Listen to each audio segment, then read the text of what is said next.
Welcome back to another journey through the shadowed halls of Freddy Fazbear's Pizza, where the mechanical guardians of childhood joy have long since transformed into vessels of vengeance and sorrow. Tonight, we're settling into the complete story of Five Nights at Freddy's 2, the sequel that took everything established in the first film and expanded it into a sprawling meditation on trauma, possession, and the cyclical nature of violence that echoes through generations. Released in December 2025, this continuation of Mike Schmidt and Abby's story introduces us to new animatronic terrors, reveals the origins of Freddy Fazbear's Pizza, and sets the stage for horrors yet to come. Whether you're revisiting these events with the comfort of familiarity or discovering them for the first time as sleep begins its gentle pull, we'll walk through every detail, every revelation, and every chilling moment that defines this chapter in the franchise's cinematic universe. The first film left us with questions and possibilities. We watched as Mike Schmidt, a troubled security guard haunted by his brother's kidnapping, discovered that the animatronics at the abandoned Freddy Fazbear's Pizza were possessed by the spirits of murdered children. We learned that William Afton, a serial killer hiding behind the yellow rabbit suit of Spring Bonnie, was responsible for these deaths and for taking Mike's brother Garrett years earlier. The climax saw Afton trapped inside his Spring Bonnie costume, the spring lock mechanisms failing and condemning him to a fate worse than death. Vanessa, the police officer who had been helping Mike and his younger sister Abby, was revealed to be Afton's daughter, carrying the weight of her father's sins. The animatronics, those tragic spirits of Gabriel, Jeremy, Susie, Fritz, and Cassidy, found a strange peace in Abby's friendship but remained bound to their mechanical prisons. And in the post-credits scene, a music box wound down in the darkness, hinting at another presence waiting in the shadows, a puppet whose strings had yet to be pulled. Now, a year has passed. The events at Freddy's have been twisted by time and retelling into something resembling urban legend, the kind of campfire story that teenagers tell to frighten each other, but few actually believe. The town has embraced this folklore, transforming tragedy into entertainment with the first annual Faz Fest, a celebration of the restaurant chain's bizarre history, complete with carnival games, costume contests, and commemorative merchandise. It's a peculiar form of cultural processing, this commercialization of trauma, where genuine horror becomes sanitized nostalgia and the actual victims fade into footnotes beneath the spectacle. Mike and Vanessa have tried to move forward, each carrying their own burdens, each struggling to protect young Abby from the darkness they've witnessed. But some doors, once opened, can never truly be closed. Some melodies, once heard, continue playing in the deep places of memory, and some spirits, once awakened, will not rest until their purpose is fulfilled. The sequel promises to dive deeper into the franchise's mythology, introducing the toy animatronics, sleeker and more advanced versions of the classic characters, alongside the Marionette, a puppet possessed by the first victim of William Afton's killing spree.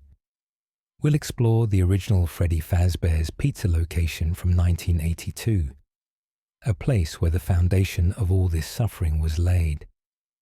We'll meet Henry Emily, Afton's former business partner and co-creator of the animatronics, a man wrestling with the guilt of his inventions being turned to such dark purposes.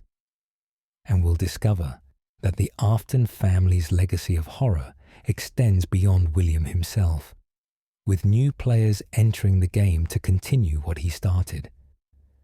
The film runs 1 hour and 44 minutes, and in that time, it constructs a narrative that some critics found overstuffed with lore, while fans celebrate it as a faithful expansion of the game series' complex mythology.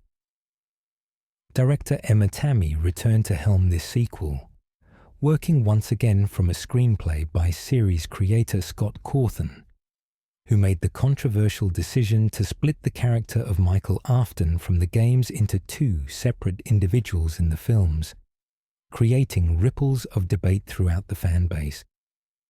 Before we step through these doors, it's worth acknowledging what this sequel represents in the broader landscape of video game adaptations.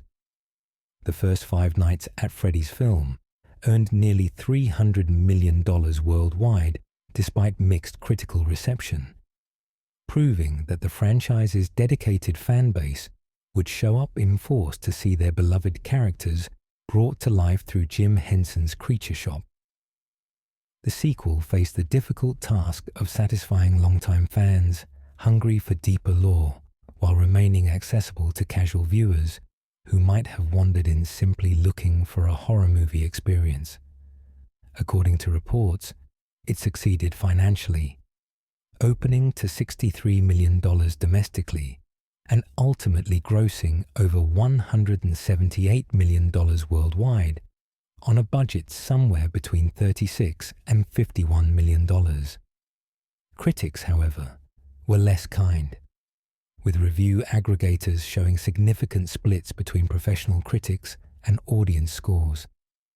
The film was praised for its animatronic designs and fan service, but criticized for convoluted plotting, reliance on franchise knowledge, and a narrative that seemed more interested in setting up future installments than telling a complete story in its own right.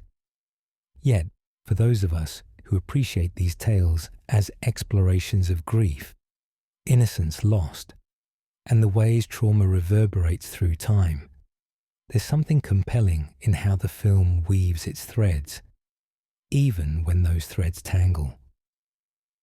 As we move through this recap, I'll be drawing from the theatrical release, the various plot summaries and character descriptions that emerged after the film's premiere on December 5, 2025, and the wealth of detail that fans have catalogued about every Easter egg, every reference, and every connection to the broader Five Nights at Freddy's universe. We'll maintain our focus on the narrative as presented in the film itself, noting where it diverges from game lore and where it establishes its own mythology, and will do so in that conversational, exploratory tone that's become the signature of these nocturnal journeys through mechanical nightmares, where the goal isn't just to recount events, but to immerse ourselves in the atmosphere, the implications, and the quiet horror of a world where children's entertainment became a graveyard. So settle in, adjust your volume to something comfortable, and prepare for a comprehensive walk through Five Nights at Freddy's 2. Whether sleep finds you in the prologue, or carries you through to the final post-credits tease of Springtrap's return, you'll have the complete story woven around you like a blanket, both comforting and unsettling. Let's begin where the film begins, in 1982, at the original Freddy Fazbear's Pizza, where a little girl named Charlotte Emily is about to witness something that will change not just her fate, but the destiny of everyone who enters these cursed establishments for decades to come.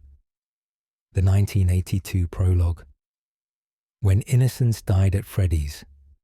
The film opens not in the present day, but 20 years in the past, establishing the foundational tragedy that will drive everything to follow. We're at the flagship location of Freddy Fazbear's Pizza, a restaurant buzzing with the chaotic energy of a children's birthday party. The production design immediately transports us to the early 80s, with period-appropriate decorations, clothing, and that particular quality of light that seemed to characterize the era. The restaurant is alive with celebration, children running between arcade machines and party tables, parents chatting while keeping half an eye on their offspring, and in the center of it all, the animatronic performers preparing for their show. This is Freddy Fazbear's in its supposed glory days, before the murders, before the hauntings, when the company's vision of family entertainment still seemed innocent and achievable. Among the crowd, we meet young Charlotte Emily, portrayed by Audrey Lynn Marie, with a quiet intensity that immediately sets her apart. Charlotte is not like the other children here. She sits alone near the stage, her attention fixed on one particular animatronic that hasn't yet emerged from below, the Marionette, a tall, slender puppet with a painted face and an unsettling grace to its movements.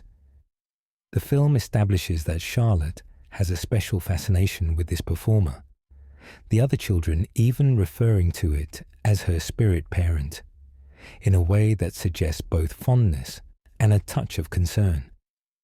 She's marked as different, as other, the kind of child who finds more comfort in the mechanical than in human companionship. There's something almost prophetic about this connection, as if the universe is already preparing for what will come, for the bond that will transcend death and logic to become something far darker than friendship. Vanessa Shelley appears briefly in this prologue, portrayed as a young girl by Miriam Spunkin.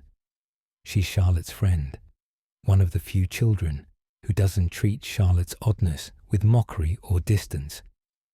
She asks Charlotte to come back to the party, to join the other children, but Charlotte is content where she is, waiting for her favorite animatronic to rise. It's a small moment of normalcy, of genuine childhood friendship, and it gains tragic weight from our knowledge of who Vanessa will become. The police officer carrying her father's sins, the daughter trying to outrun a legacy of murder. The film doesn't draw heavy attention to this connection, doesn't underline it with dramatic irony, but lets it exist as a quiet thread in the larger pattern, a reminder that everyone here, victim and future witness alike, once knew simpler times. The atmosphere shifts when Charlotte notices something wrong. Through the crowd of partying families, she sees William Afton, the restaurant's founder and co-owner, dressed in the yellow rabbit suit of Spring Bonnie. He's leading a young boy away from the main area, guiding him toward the employees-only section with a gentleness that feels immediately wrong. Charlotte, possessed of that particular awareness that some children have, the ability to sense when adults are pretending, recognizes that something isn't right. She tries to get the attention of the nearby adults, tugging at sleeves, pointing toward where the man in the rabbit suit disappeared with the child, her voice rising with urgency as she explains what she saw. But the adults, absorbed in their own conversations and distractions, brush her off.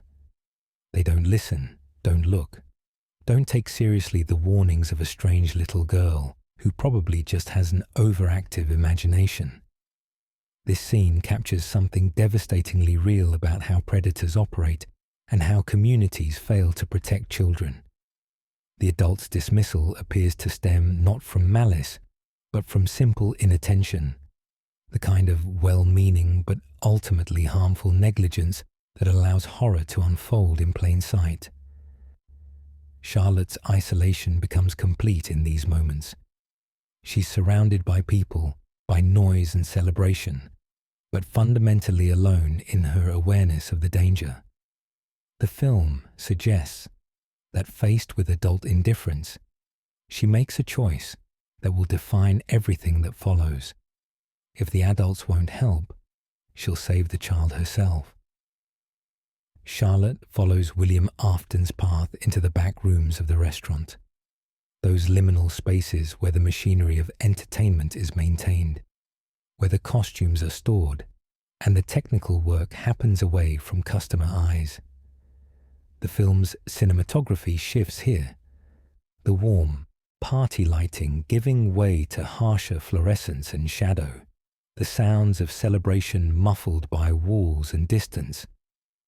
She navigates unfamiliar corridors until she finds the kitchen, where the boy lies unconscious. William Afton stands nearby, washing something, perhaps his hands, perhaps utensils. The film doesn't quite specify, but the implication is clear.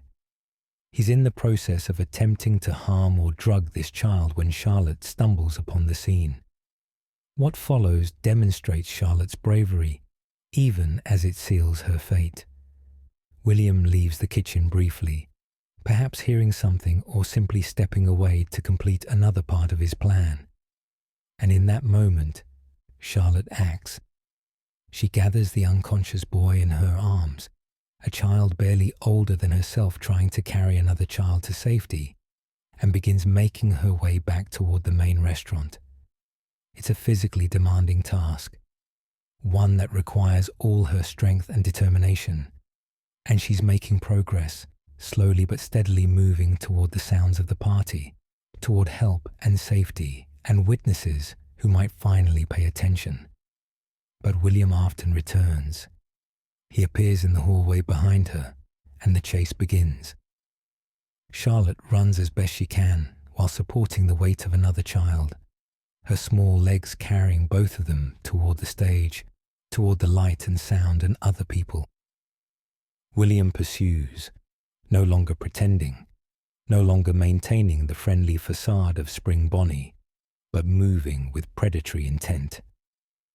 The sequence is filmed with a careful balance, never exploitative in its depiction of a child in danger, but still conveying the genuine terror of the moment.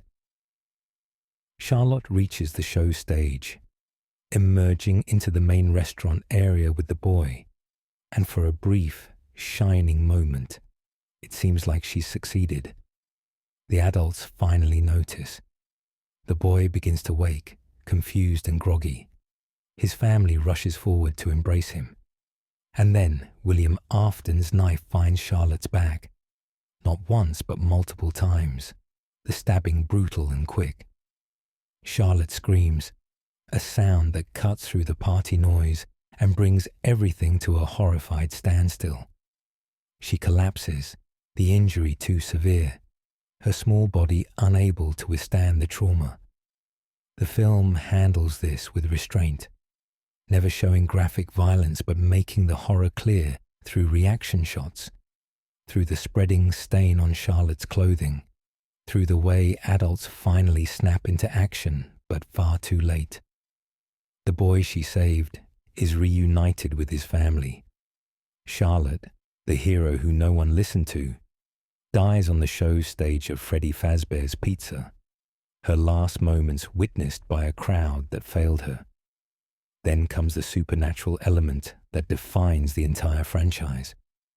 Charlotte's body falls through a trapdoor in the stage, the mechanism opening unexpectedly or perhaps responding to something beyond mechanical function. She descends into the darkness beneath, and as she falls, the marionette emerges. This tall, slender animatronic rises from below, its movements unnaturally smooth, and it catches Charlotte's body.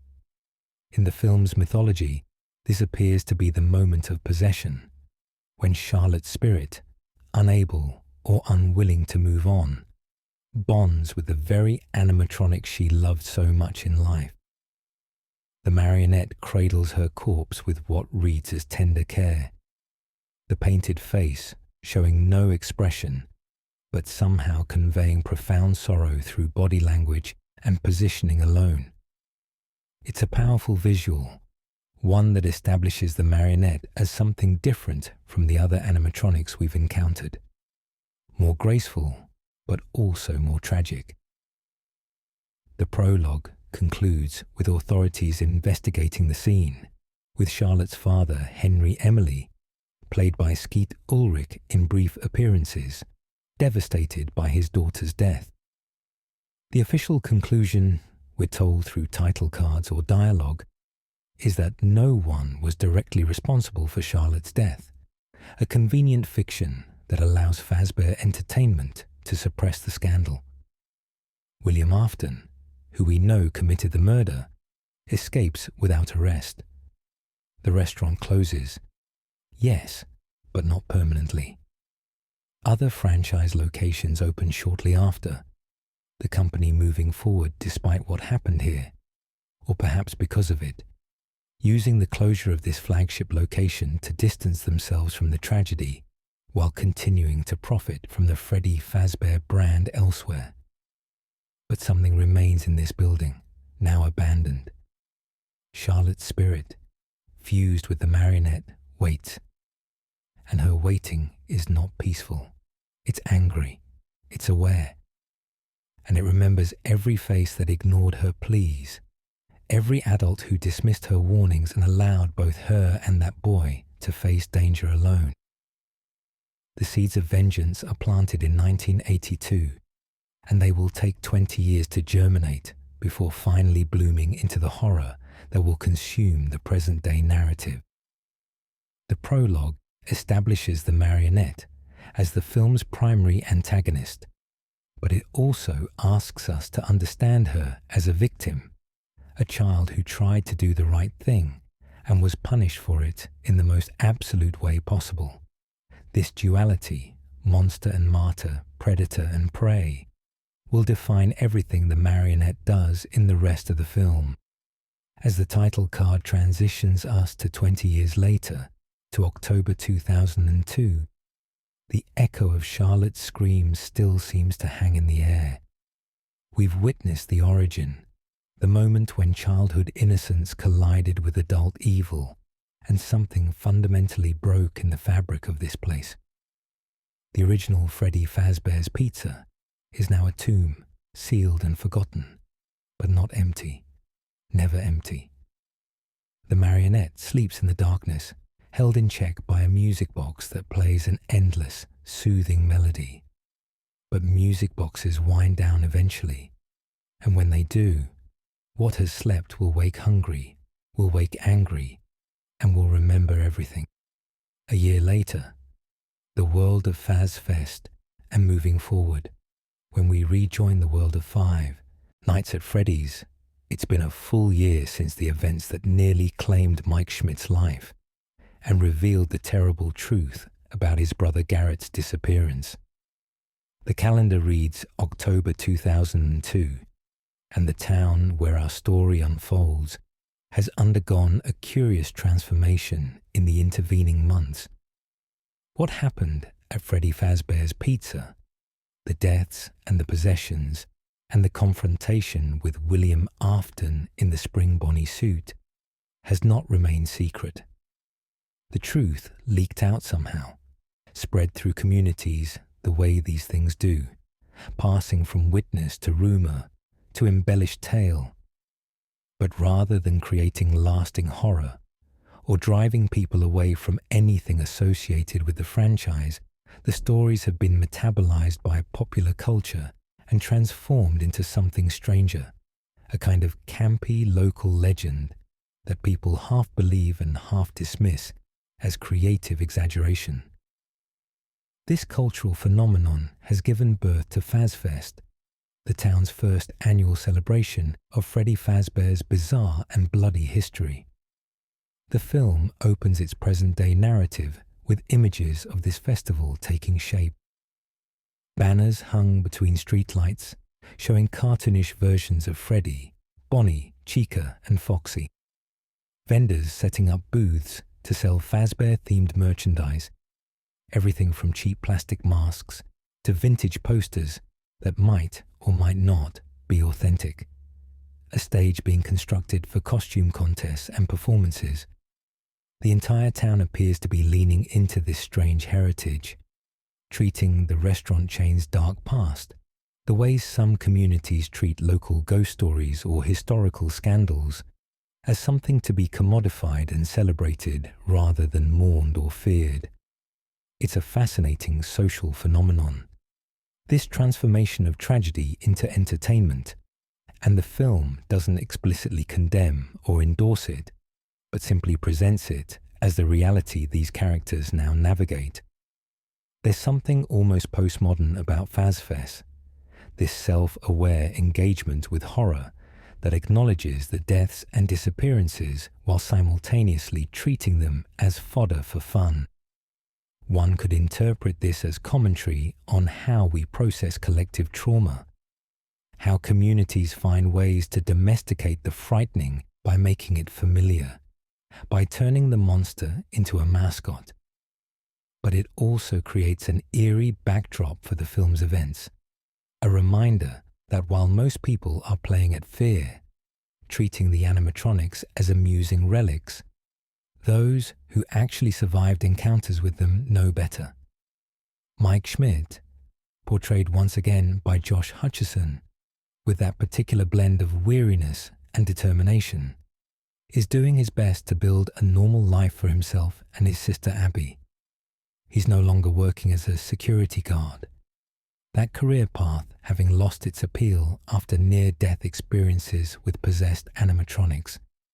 Instead, he's trying to be a responsible guardian, to give young Abby, played by Piper Rubio, with more maturity than her years should hold, the stable home life that's been absent from their family for so long.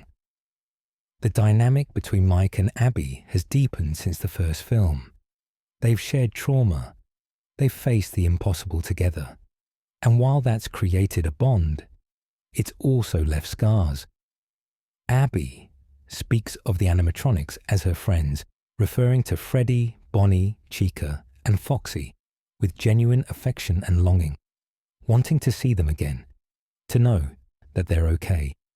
For her, those spirits of murdered children manifested in mechanical bodies weren't terrors but companions, and she mourns their absence from her life. Mike finds this concerning, naturally. He's trying to help Abby understand boundaries between the living and the dead, between appropriate friendships and attachments to supernatural entities that nearly killed them both. He promises to repair the animatronics, to restore them somehow, but insists that Abby needs to focus on making real friends, human friends her own age. It's well-intentioned guidance, the kind of thing a responsible guardian should say. But Abby pushes back with a child's logic, wondering why she should abandon friends who were there for her when she needed them most, who protected her and understood her in ways other children don't.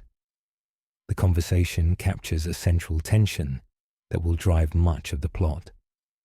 Mike wants to move forward, to leave Freddy's and its horrors behind them.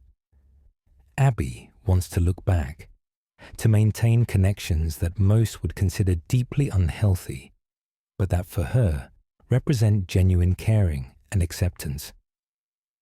Meanwhile, Vanessa Shelley, the police officer who was revealed to be William Afton's daughter in the first film's climax, is struggling with her own demons. Elizabeth Lale reprises the role, and the film gives us glimpses of Vanessa's attempts at normalcy, her efforts to process the trauma of everything she learned about her father and everything she participated in while trying to help Mike and Abby. She's attending workout classes, surrounding herself with healthy activities and people, building routines that might help her feel normal again. But the guilt and horror of her connection to Afton's crimes weigh heavily. In one particularly effective sequence, we see Vanessa having a nightmare where her father, still in the bloodied spring Bonnie costume, taunts her from a balcony. She shoots him, watches him fall, but his voice continues, mocking her, telling her she can never escape what she is, who she comes from, the blood that runs in her veins. The nightmare is filmed with the surreal logic of dreams, shifting environments, and impossible physics, and it conveys the ongoing psychological torment Vanessa endures. The film also shows us Mike and Vanessa maintaining their connection, meeting for dinner to check on each other, to share the burden of their shared knowledge. There's a potential romantic element here, subtly acknowledged but not heavily pursued. the film more interested in their bond as survivors than enforcing a conventional relationship arc. Vanessa offers advice about handling Abby's fixation on the animatronics. Mike shares his own struggles with guilt over not being able to save his brother Garrett all those years ago. They're two people who've looked into darkness and survived, and they understand each other in ways others can't. But there's also distance now, a mutual recognition that their connection is built on trauma, and that maybe, to truly heal, they need to establish some boundaries. Against this backdrop of attempted normalcy and psychological recovery, the preparations for FazFest continue. The festival represents everything Mike and Vanessa are trying to avoid, a celebration that trivializes what they experienced, that turns real terror into carnival entertainment. Mike notices posters advocating for a boycott of FazFest, distributed by someone who understands that this celebration is inappropriate, and he takes one of these posters, noting the phone number listed. This will become important later, this connection to someone else who knows the truth about Freddy Fazbear's and wants to warn others away. The film efficiently establishes the status quo of this new world. A year has passed since the first film's events, enough time for wounds to scab over but not heal. Enough time for the community to co-opt the horror into local color, but not enough for those directly affected to find peace. Mike is guardedly hopeful that life can return to some form of normal. Vanessa is trying to atone for her father's sins while wrestling with inherited trauma. Abby is the most honest of them all, refusing to pretend that what she experienced wasn't real, or that the connections she formed weren't meaningful. And somewhere in the town, in the abandoned shell of the original Freddy Fazbear's Pizza from 1982, a music box continues to play, its mechanical notes the only thing keeping Charlotte Emily's vengeful spirit at bay. But as anyone who's familiar with horror narratives knows, periods of calm are merely preludes to storms. The universe is already moving pieces into position for the sequel's true horror to begin.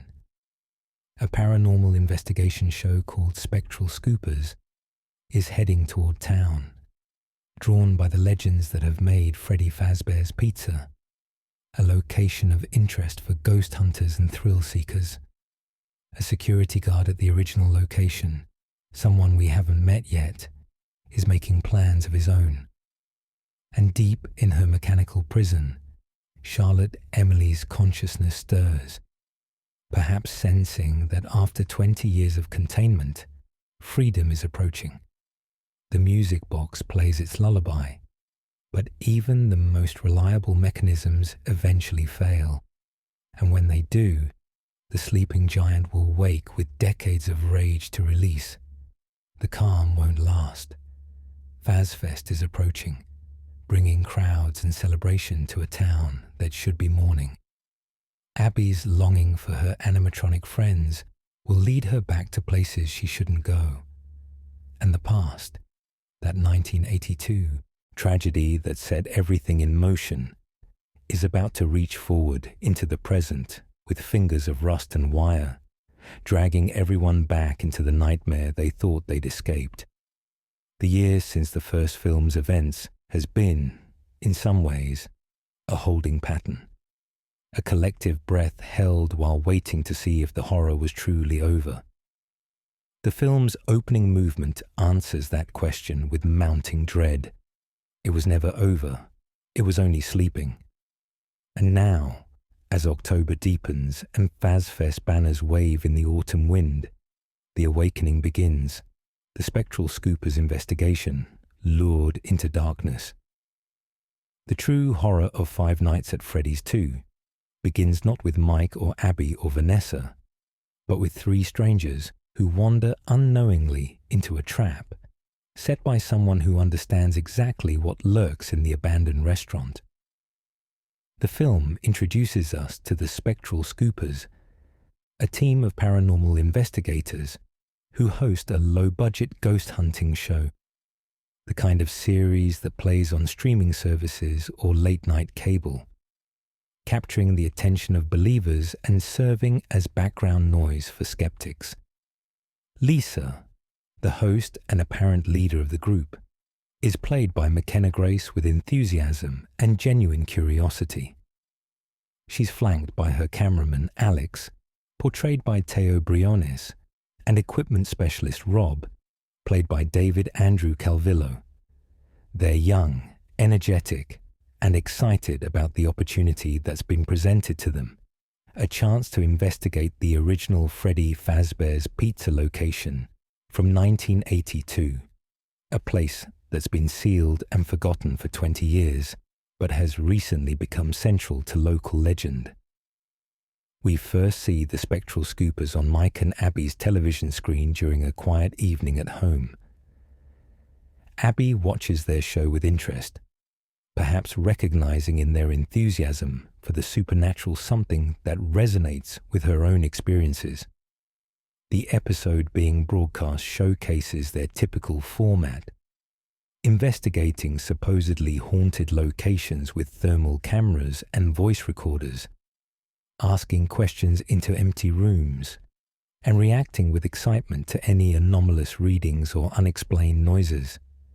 It's entertainment built on the possibility of something real, the kind of content that thrives in the space between genuine belief and performative skepticism. Little does the viewing audience know that the Spectral Scoopers' next investigation will be their last, that they're about to cross from entertaining possibility into absolute certainty, from performance into genuine horror. The team has been contacted by someone claiming to be a security guard at the original Freddy's location, someone who's offered them exclusive access to film inside the abandoned restaurant. This is an incredible opportunity for a small-time show like theirs. The location has gained notoriety following the events of the previous year, and actually getting inside, documenting whatever might be there, could potentially launch their show into wider recognition. They accept the invitation without hesitation, packing their equipment and driving to the address they've been given, which leads them to a structure that's been sealed off from the public for 2 decades, but apparently still has someone watching over it. Upon arrival, they're greeted by the supposed security guard, a young man with an unsettling smile and dark, intense eyes. He introduces himself as Michael, and here the film plants its first significant twist, though one that won't pay off until much later.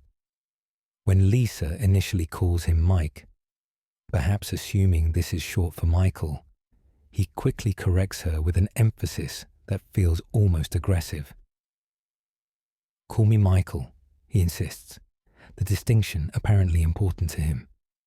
This is Freddy Carter in his villainous turn, and even in this initial encounter, there's something subtly wrong about him, a performative friendliness that doesn't quite reach his eyes, a helpfulness that feels rehearsed rather than genuine.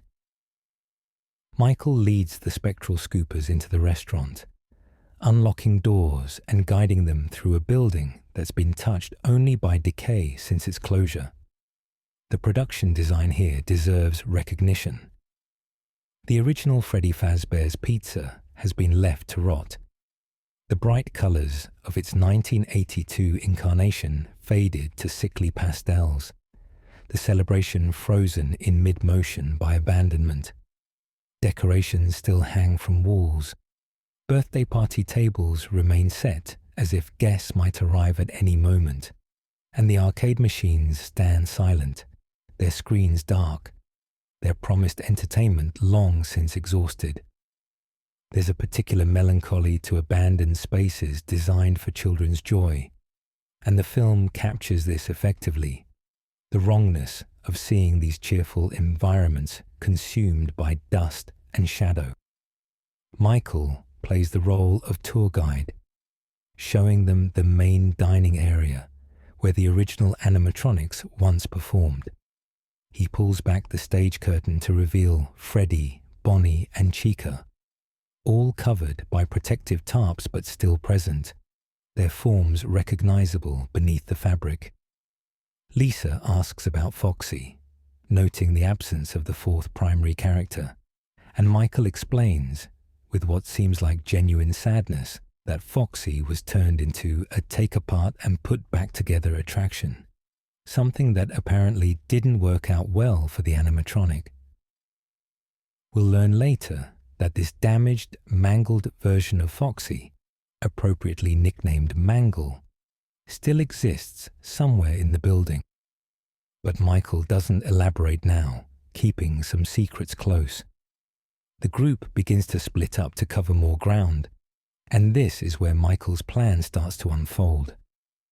Rob, drawn by curiosity, and perhaps sensing something his equipment hasn't yet detected, wanders toward what appears to be a river ride, one of those dark water attractions that used to be common in family entertainment centers, where boats would float through tunnels decorated with animatronic scenes.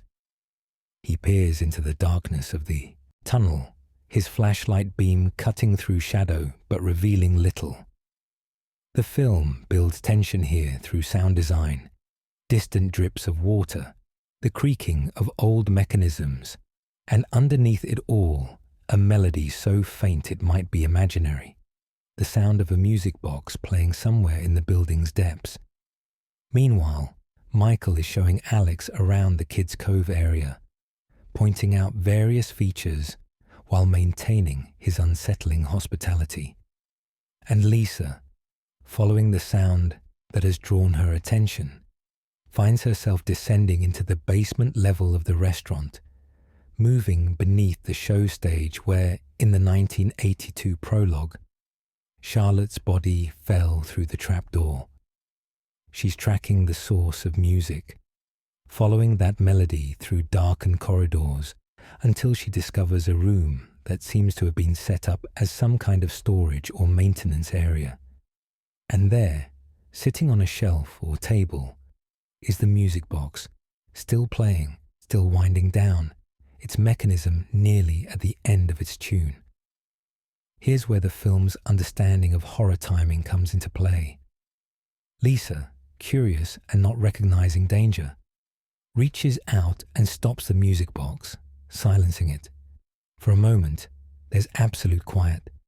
Then, from the shadows of this same room, or from a connected space, something moves.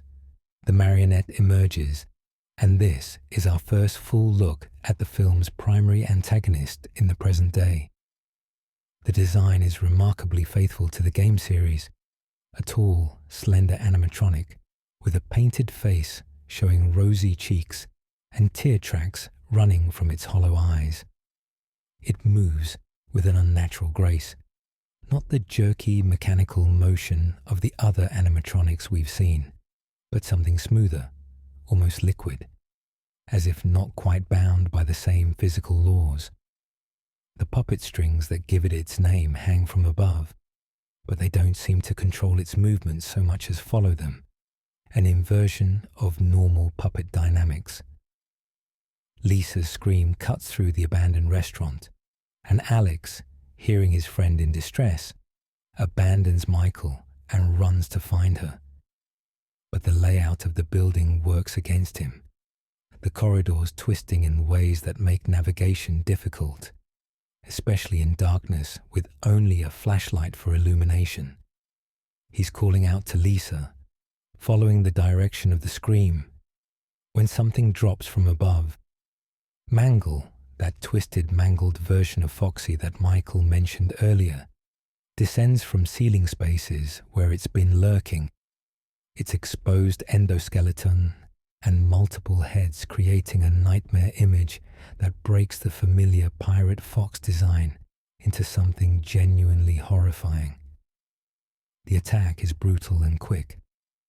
Mangle grabs Alex, hoisting him upward, and the film gives us just enough to understand what happens next without descending into explicit gore. Alex's camera falls to the ground, still recording, and we see his severed limbs dropping into frame one by one while Mangle tears him apart above. Rob, still near the river ride, is the last of the team to face his fate. Perhaps he heard the screams and is trying to find his companions, or perhaps he's simply too deep in his investigation to realize danger has arrived.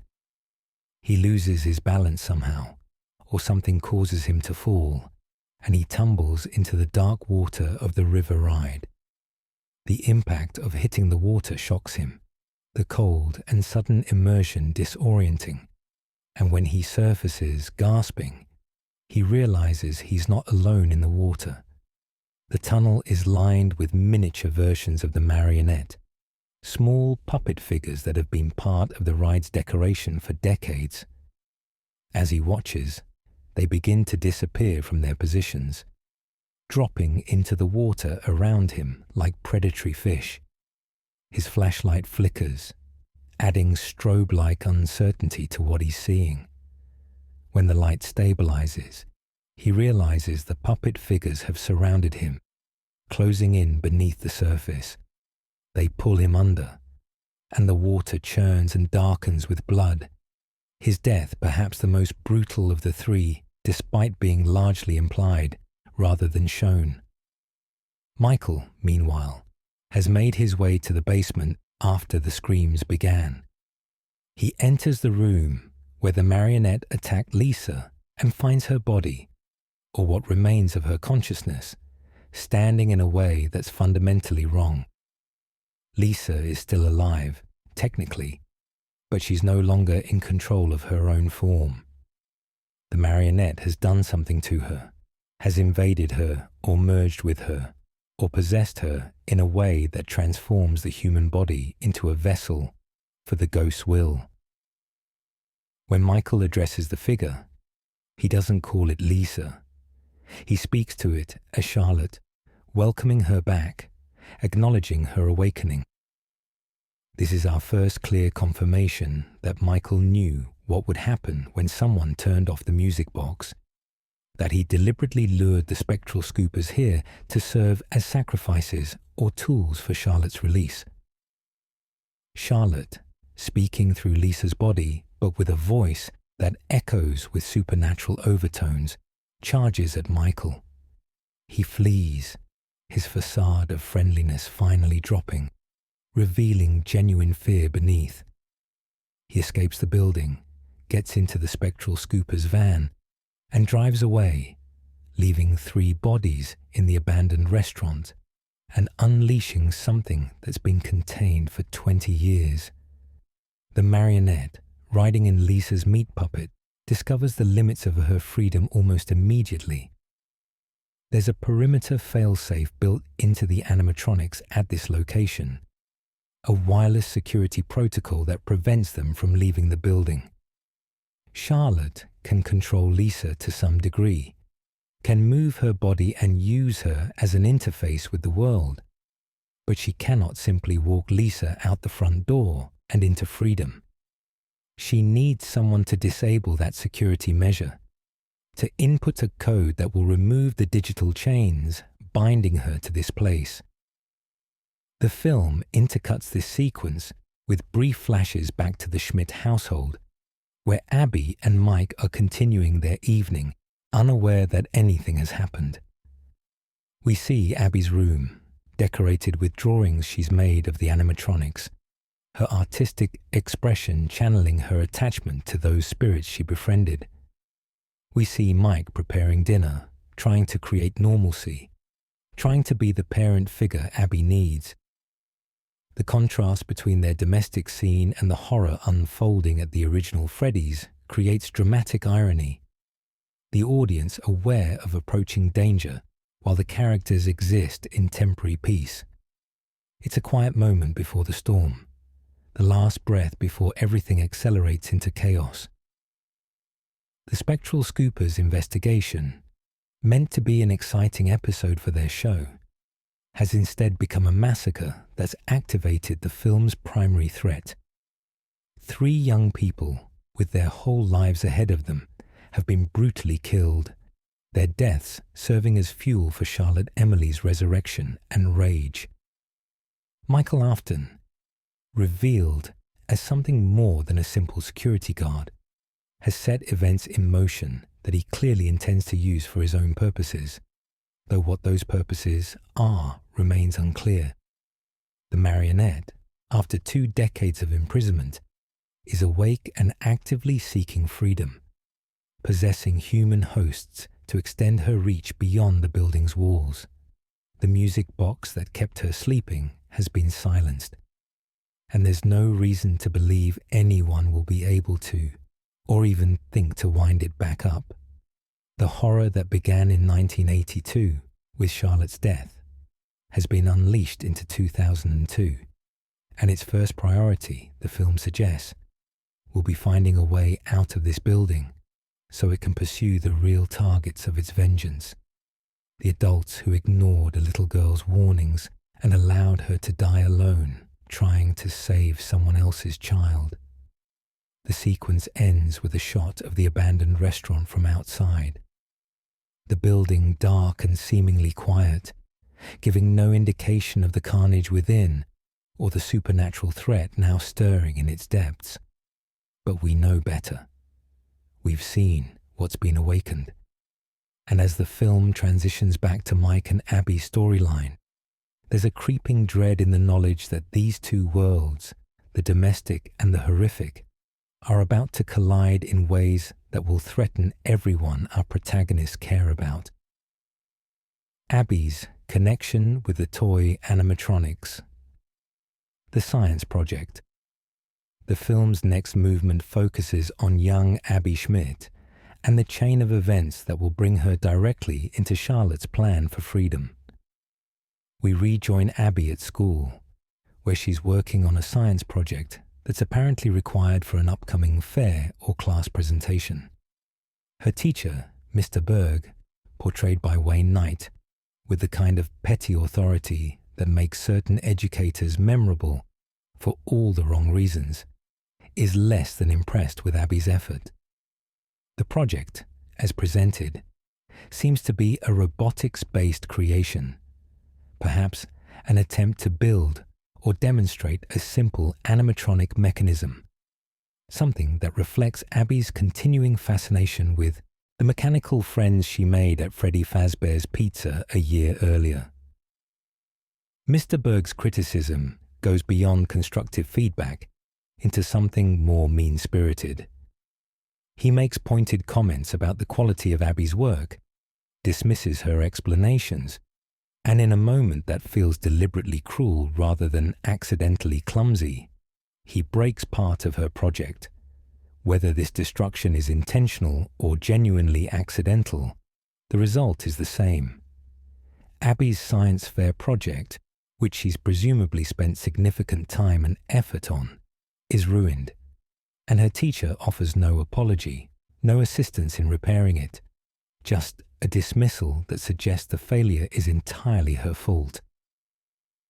The scene is designed to make audiences dislike Mr. Berg, to establish him as an unsympathetic figure, which makes his eventual fate easier to accept, despite its brutality. Frustrated and upset, Abby leaves school with her broken project. Rather than going home to Mike and admitting what happened, she makes a decision that will prove pivotal to the entire plot. She remembers her animatronic friends, particularly Chica, who in the previous film demonstrated knowledge and capabilities that seemed to go beyond simple possession. If anyone could help her fix her project, Abby reasons with child logic, it would be one of them. And so, instead of heading home, she rides her bike to the location where she believes her friends still reside, seeking their help and companionship. But Abby doesn't end up at the Freddy Fazbear's Pizza location from the first film, the one where Mike worked and where the confrontation with William Afton occurred.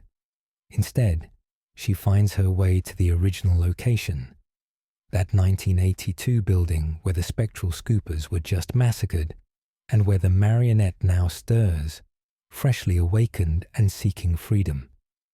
How Abby locates this place isn't entirely clear, whether she simply follows rumors or has some other source of information. But the result is that she arrives at exactly the wrong place at exactly the wrong time. Or perhaps, from the Marionette's perspective, exactly the right time. As Abby approaches the building and finds a way inside, she's greeted not by the animatronics she knew, but by something different. The toy animatronics, sleeker and more advanced versions of the classic Freddy's crew, are present at this location. These models, introduced in the second game and faithfully recreated here by Jim Henson's Creature Shop, are notably different from the originals. They have smoother, more plastic-looking exteriors, brighter colors, and a more toy-like aesthetic. Toy Freddy, Toy Bonnie, and Toy Chica all make their introductions here, and while they're not yet aggressive or threatening, there's something unsettling about them even in their dormant state, perhaps because they're more overtly artificial than the fuzzy, worn animatronics from the franchise location. The standout among the toy animatronics, in terms of screen time and plot importance, is Toy Chica. Voiced by Megan Fox, in what seems like deliberately quirky casting, Toy Chica becomes Abby's primary contact and, from the character's perspective, friend among this new group. The film establishes that the Marionette can control these toy animatronics wirelessly, using them as extensions of her will, and it's through Toy Chica that Charlotte begins implementing her plan. The puppet appears to Abby in friendly guise, the animatronic speaking with warmth and offering to help with the science project. More than that, Toy Chica suggests she could actually be the science project, accompanying Abby to school and serving as a demonstration of robotics that would surely impress even the critical Mr. Berg. Abby, young and trusting and desperately wanting both to fix her project and to reconnect with animatronic companions, accepts this offer enthusiastically. But there's a catch, Toy Chica explains, with that particular kind of careful wording that reveals manipulation. The animatronics at this location have a security system preventing them from leaving the building. It's a perimeter restriction, a wireless protocol that physically stops them from exiting. If Abby wants Toy Chica to come with her, to be her science project and help her at school, then someone needs to input the security code that will disable this restriction. Toy Chica doesn't know the code herself, or so she claims, but she knows who does. Vanessa, the police officer who's familiar with Freddy Fazbear's security systems, has access to this code. The film then shows us the process by which Charlotte manipulates this situation. The Marionette, still possessing Lisa's body but able to move between that form and her own animatronic shell as needed, ventures deeper into the building to confront Vanessa, who has apparently come to the original location to try to communicate with Charlotte's spirit. Vanessa's motivations for being at the original Freddy's aren't entirely clear, whether she was investigating something, following up on a lead, or simply drawn by her connection to this place and its tragedies. But the result is that she's here when the Marionette needs someone with security access. The confrontation between Vanessa and the Marionette is one of the film's more intense sequences. Charlotte, whether in puppet form or riding Lisa's body, corners Vanessa and makes her ultimatum clear. Give up the security code, allow the toy animatronics their freedom to leave the building, or Abby will be killed. The threat is delivered with cold certainty, Charlotte's voice echoing with 20 years of contained rage, and Vanessa, faced with the choice between protecting a security protocol and protecting an 11-year-old girl, has only one real option. She provides the code speaking it aloud, or inputting it into whatever system controls the perimeter restriction. With the security measure disabled, the toy animatronics are no longer bound to the building. They can leave, can venture out into the town, can pursue Charlotte's goals without physical limitation.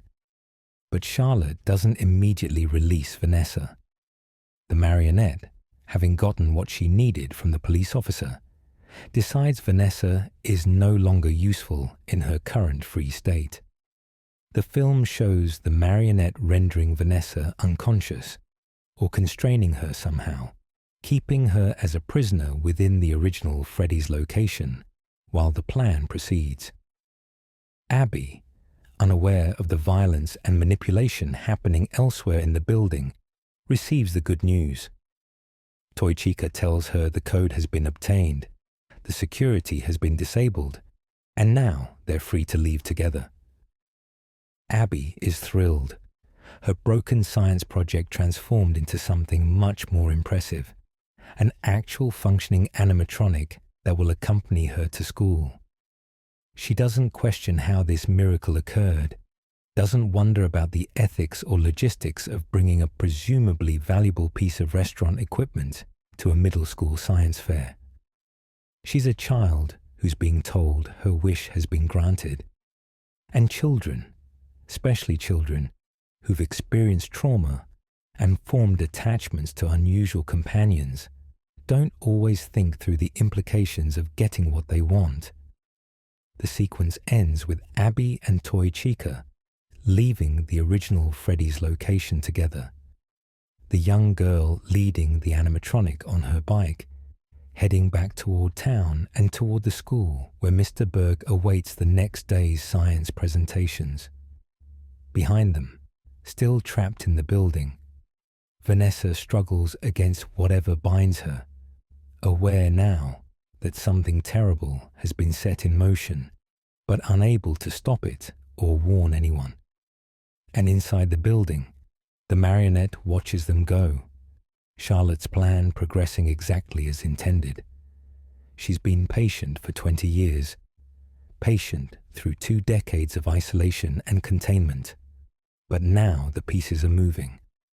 The restrictions are lifted, and soon, very soon, she'll be free to pursue her real goal: the systematic destruction of every adult who ignored her pleas and allowed her to die. But first, there's a science teacher who needs to learn a lesson about breaking children's projects. And Toy Chica, under the marionette's control, is more than happy to provide that education.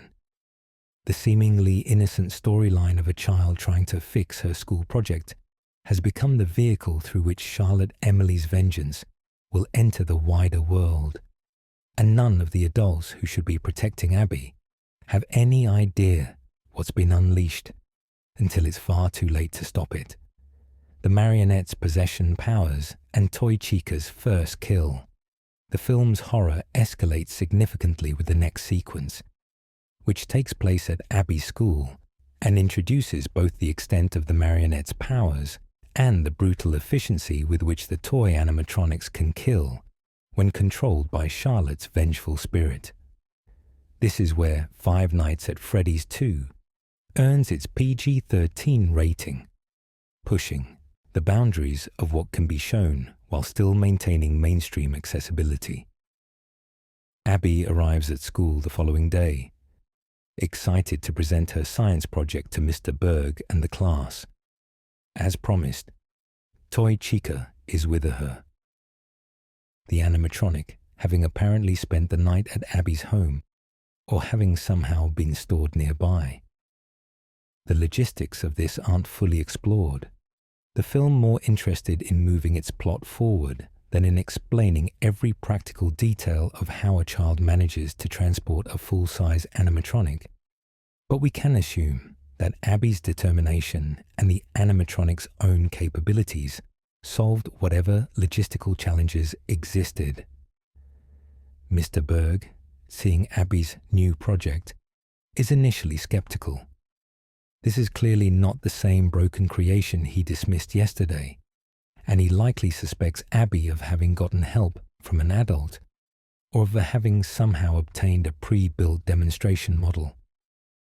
But whatever his doubts, he can't deny that having a functioning animatronic as a science project is impressive.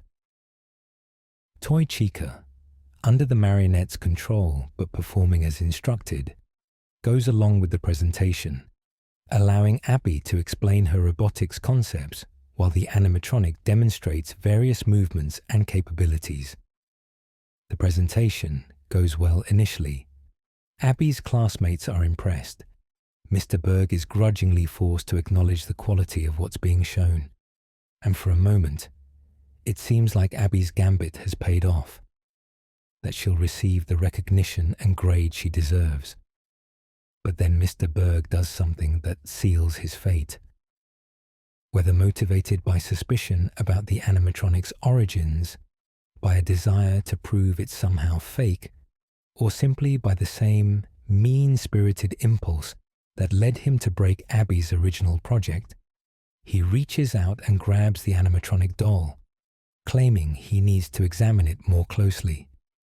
He drops it, deliberately or accidentally, and makes an excuse to get Abby out of the room, perhaps sending her to retrieve something, or dismissing her back to her seat. This is the moment Toy Chica has been waiting for. Under Charlotte's control, the animatronic doesn't react to Mr. Berg's handling with mechanical indifference. Instead, she recognizes an opportunity. When Abby is out of the room or otherwise distracted, when Mr. Berg is alone with the animatronic, or at least isolated enough that witnesses won't see the attack coming, Toy Chica strikes. The film shows this death with more graphic detail than previous kills, perhaps because Mr. Berg has been established as unsympathetic enough that audiences won't be as disturbed by his demise. The specific manner of death is particularly brutal. Toy Chica, using her considerable mechanical strength, grabs Mr. Berg and crushes his head. The film doesn't cut away, doesn't shy from showing the aftermath, blood and viscera that make clear this is a genuine kill and not some faked or implied violence. Mr. Berg's body crumples, the life squeezed out of him with mechanical efficiency, and Toy Chica stands over the corpse, her plastic features still frozen in that cheerful expression that makes her appearance so unsettling. The juxtaposition of child-friendly aesthetic and adult murdering capability is one of the franchise's signature horrors, and the film uses it effectively here. The aftermath of this kill is complicated. Presumably, someone discovers Mr. Berg's body. Presumably, there's chaos at the school, as a teacher has been murdered by an animatronic.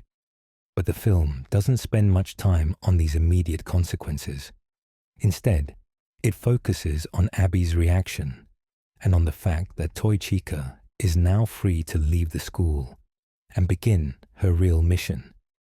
Abby, seeing what her friend has done, experiences a complex mix of emotions. On one hand, Mr. Berg was mean to her, broke her project, represented an authority figure who didn't respect her. On the other hand, murder is a significant escalation, and even a child who's befriended possessed animatronics can recognize that killing people is wrong. But more importantly, Toy Chica's actions have revealed the truth about the toy animatronics and their connection to the Marionette. They're not independent agents, not friendly companions who happen to be helpful. They're tools of Charlotte Emily's vengeance, remote-controlled murder machines carrying out the will of a child's ghost who's been waiting 20 years to punish the adults who failed her. Abby, through her innocent desire to fix her science project and reconnect with animatronic friends, has unleashed these killers into the world, has given them the access code they needed to escape their perimeter restrictions, and now they're free to pursue Charlotte's agenda. The film cuts between locations now, showing us the multiple toy animatronics leaving the original Freddy's building and beginning their spread through the town. Toy Freddy, voiced by Kellen Goff, emerges into the October streets, his blue body and top hat immediately recognizable to anyone familiar with Freddy Fazbear's branding. Toy Bonnie, with Matthew Matt Pat Patrick providing the voice, follows close behind, the guitarist's blue form and bright green eyes scanning for targets.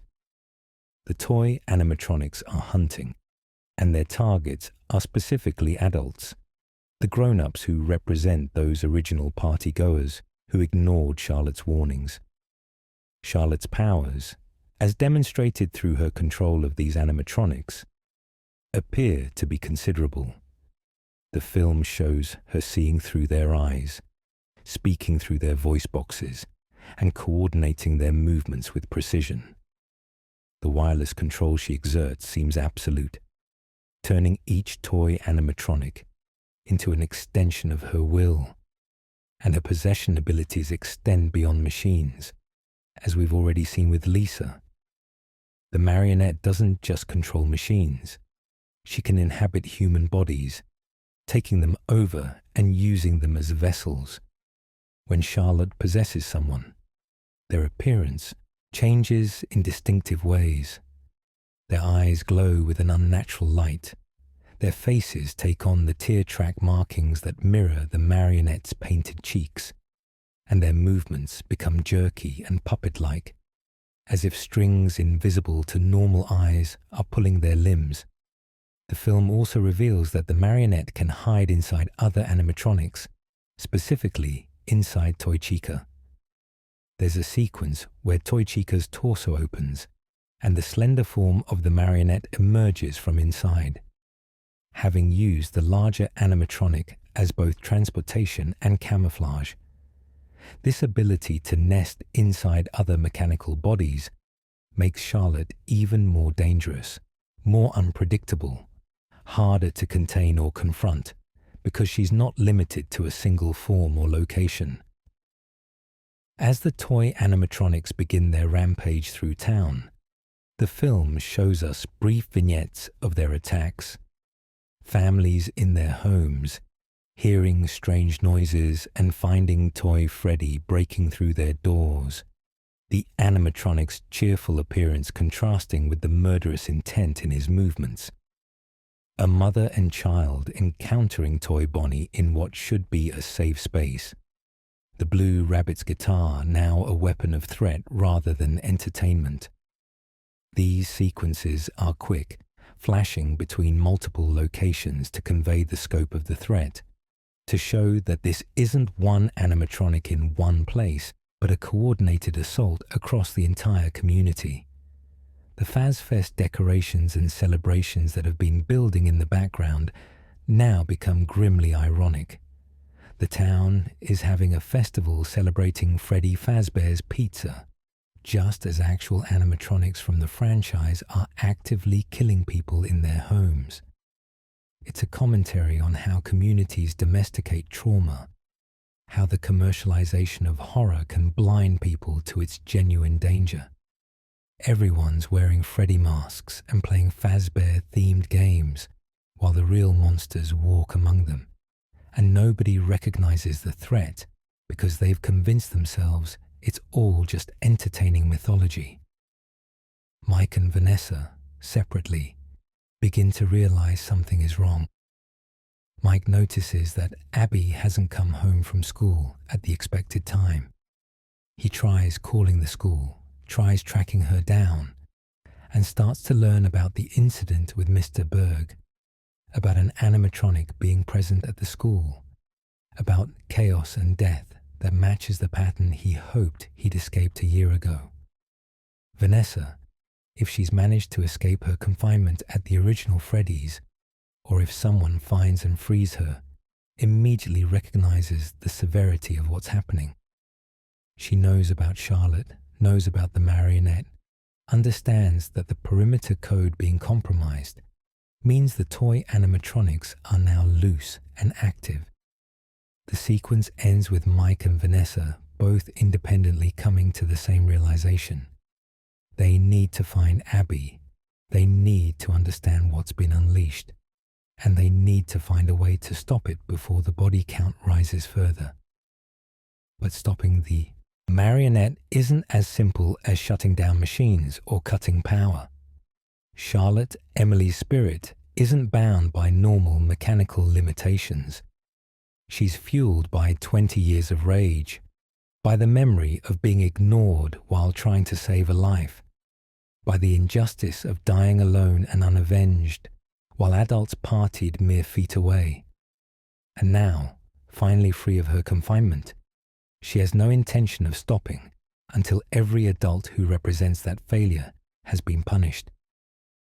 The horror is no longer contained to a single building, no longer limited to people who willingly enter Freddy's locations. Charlotte has brought the nightmare into the streets, into homes, into the everyday world where people thought themselves safe.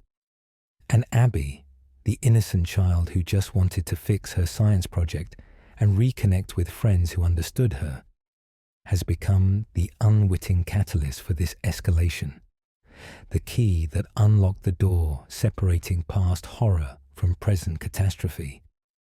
Mike's investigation and the truth about Henry Emily. As the town descends into chaos, with toy animatronics stalking through neighborhoods and bodies accumulating in places that should be safe, Mike Schmidt finds himself drawn back into the nightmare he'd hoped to leave behind. His primary motivation is simple and pure. Find Abby, ensure she's safe, bring her home. But in pursuing this goal, he's forced to confront the deeper mysteries of Freddy Fazbear's Pizza, to learn truths that were hidden not just from him, but from the general public, and to connect with someone who understands the horror from a perspective entirely different from his own. Mike's investigation begins with practical steps. He tries calling Abby's school, reaching out to anyone who might have seen his sister or know where she went after the incident with Mr. Berg and Toy Chica. What he learns is fragmentary and alarming. An animatronic was at the school. A teacher is dead. Abby left with the animatronic or was last seen with it. None of this makes sense in terms of normal reality, but it makes perfect, terrible sense in the context of Freddy's and its haunted legacy. Mike realizes that Abby must have gone to one of the Freddy Fazbear's locations, presumably to find her animatronic friends, and in doing so, has somehow activated or released something that was dormant. While Mike is beginning his search, he receives unexpected contact. The poster he took earlier, the one advocating for a boycott of FazFest, had a phone number listed. Someone calls from that number, or Mike calls it seeking information, and he finds himself speaking with a man named Henry Emily, portrayed by Skeet Ulrich, in what amounts to an extended cameo but a crucial one for the franchise's lore. Henry identifies himself as the father of Charlotte Emily, the little girl who died at the original Freddy Fazbear's Pizza in 1982. More than that, Henry reveals that he was William Afton's business partner, the co-creator of the animatronics, the engineer whose innovations in robotics made Freddy Fazbear's Pizza possible in the first place. This revelation reframes much of what Mike thought he understood. The animatronics aren't just machines that happen to become vessels for spirits. They were designed by two men with very different visions of what they could be. Henry, it seems, genuinely believed in creating entertainment that would bring joy to children and families. His technical skill and innovation were directed toward making realistic, engaging performers that could interact with audiences in ways that traditional entertainment couldn't.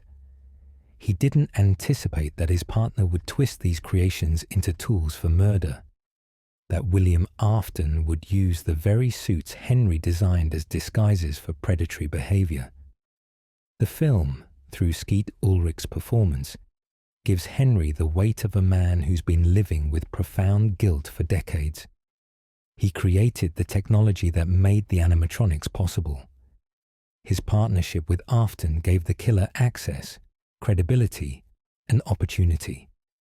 His daughter became Afton's first victim, murdered while trying to do the right thing, because the adults around her, including perhaps her own father if he was present at that party, didn't listen to her warnings. The film implies Henry has spent 20 years since Charlotte's death, trying to atone, trying to warn people away from Freddy's locations, trying to undo some of the damage his creations have enabled. The boycott poster appears to be his work, his latest attempt to stop the town from celebrating something that should be mourned. Mike meets with Henry, either at Henry's home or at some other location where they can speak privately, and learns more about the history. Based on what Henry shares, we understand the origins of Freddy Fazbear's Pizza, how he and Afton met, and what they hoped to achieve together, and how it all went wrong. He talks about Charlotte, about the kind of child she was, about her fascination with the marionette, and her selfless nature that led her to try to save that other child. He describes the aftermath of her death, the investigation that went nowhere, the cover-up that allowed Fazbear Entertainment to continue operating, and what appears to be his own descent into grief and guilt. Most importantly, for the current crisis, Henry tells Mike about the marionette and the music box. After Charlotte's death, after her spirit possessed the puppet animatronic, Henry realized she was still aware, still present, but changed, twisted, angry. He created the music box as a containment measure, a lullaby that would soothe Charlotte's rage and keep her dormant, unable to harm anyone, while also unable to move on to whatever comes after death.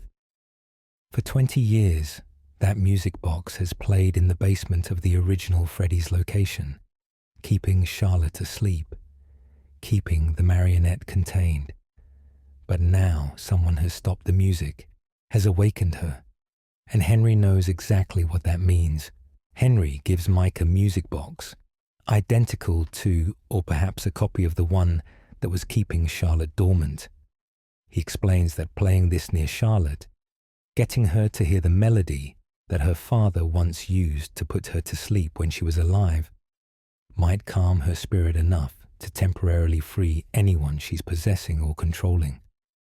It's not a permanent solution, not a way to destroy or exorcise the marionette, but it's a tool that might save lives, might create windows of opportunity to rescue people like Abby if Charlotte has taken control of them. This sequence with Henry Emily serves multiple purposes in the narrative. It provides exposition about the franchise's history without feeling like an info dump, delivered as one character confessing guilt to another who can relate through his own feelings of responsibility for Garrett's death. It establishes Henry as a tragic figure, a genius whose inventions enabled horror, a father who lost his daughter to his partner's evil. And it gives Mike both practical information and a physical tool that will be crucial in the film's climactic sequences. The music box isn't just a plot device. It's a symbol of a father's love trying to protect his child even after death, trying to bring peace to a spirit that should never have been bound to this world in the first place. Henry also warns Mike about something else, though the film is less specific here. He mentions that the marionette isn't the only threat, that there are other elements in play, other animatronics, and other actors pursuing their own agendas. He seems to be alluding to forces beyond even Charlotte's vengeful spirit, to the larger pattern of suffering and possession that defines the Freddy Fazbear's franchise. Whether he's aware of Michael Afton's involvement, or sensing that William Afton's influence persists despite his supposed death, Henry's warnings suggest that stopping the marionette won't be enough, that this crisis is just one node in a larger network of horror that continues to expand. Mike leaves this meeting armed with new knowledge and the music box. His understanding of the situation significantly expanded, but his fear for Abby's safety only intensified. He now knows that his sister is caught up in something connected to the very first Freddy's tragedy, that a murdered child's ghost is puppeting animatronics through the town, and that traditional law enforcement or rational responses won't be sufficient to address what's happening. He needs to find the original Freddy Fazbear's Pizza location, needs to get inside and shut down the wireless control that's allowing Charlotte to coordinate the toy animatronics, needs to rescue Vanessa if she's still trapped there, and ultimately needs to find and protect Abby before the Marionette decides she's outlived her usefulness. The weight of responsibility sits heavy on Mike's shoulders. A year ago, he thought he'd faced the worst Freddy's could throw at him, thought that defeating William Afton would mean safety for him and his sister. But he's learning what veterans of trauma know, that survival is never final, that monsters have ways of regenerating or passing their evil to successors, and that the job of protecting the innocent is never truly done. Henry Emily's revelations have given him tools and knowledge, but they've also shown him just how deep this horror goes, how many people have been hurt by these mechanical nightmares, and how his own story is just one thread in a much larger and darker pattern. Inside the original location, hacking the system and facing withered animatronics. Armed with information from Henry Emily and desperate to stop the Marionette's rampage before more people die, Mike makes his way to the original Freddy Fazbear's Pizza location from 1982. This is the building where Charlotte died, where the Spectral Scoopers were massacred, where Vanessa was captured by the Marionette, and where the wireless control system that's coordinating the toy animatronics attacks is presumably located. Mike's plan, formed in haste and desperation, is to access whatever computer systems remain functional in the abandoned building and use them to shut down the security protocols, to disable the wireless network that's allowing Charlotte to puppet the toy animatronics remotely, effectively severing her connection to them and limiting her ability to cause further harm. Entering the building is both easier and more difficult than expected. Easier because the structure has been opened already, first by Michael Afton when he lured in the Spectral Scoopers, and then by Abby when she came seeking help with her project. Doors that should be locked are ajar. Security measures that should prevent entry have been compromised. But harder because the atmosphere inside is oppressive with accumulated tragedy. Every shadow seeming to hold threat, every sound potentially signaling danger. The building's decay is more advanced than the Freddy Fazbear's Pizza from the first film, this location having been sealed for 20 years rather than just a few. Mold crawls across walls, water damage has warped floors and ceilings, and the smell of abandonment, that particular combination of dust and rot and moisture, fills the air. Mike navigates through the main dining area, past the show stage where Charlotte fell through the trapdoor, deeper into the building toward where office spaces and security rooms would typically be located. The film uses this sequence to build tension through environment rather than immediate threat. We see brief glimpses of animatronics in the shadows, but they're not moving yet, just present, watching, their eyes occasionally catching light in ways that suggest awareness. The toy animatronics are elsewhere, out in the town pursuing Charlotte's vendetta, but other animatronics remain here, and they're stirring. Mike finds what he's looking for, a security office or computer room where the building's systems can be accessed. The equipment is old, decades out of date by 2002 standards, but still functional enough for basic purposes. He sits at the terminal and begins trying to hack into the security protocols, attempting to find the wireless control system and shut it down. The film doesn't go into extensive detail about the technical process, wisely avoiding the trap of trying to make computer hacking look realistic in a movie, but conveys that Mike is making progress, navigating through archaic menu systems and security prompts, getting closer to his goal. This is when the withered animatronics make their appearance. These are older versions of the classic Freddy, Bonnie, Chica, and Foxy, predating the models from the first film and existing here in the original location in various states of disrepair. They're called withered because of their condition: parts missing, fabric torn, endoskeletons exposed in places where covering has rotted away. They're nightmarish versions of familiar characters, twisted by time and neglect into something that looks like it should have stopped functioning years ago, but somehow remains active, powered by whatever force animates all of Freddy's mechanical inhabitants. The withered animatronics, it's revealed, are not under Charlotte's direct control.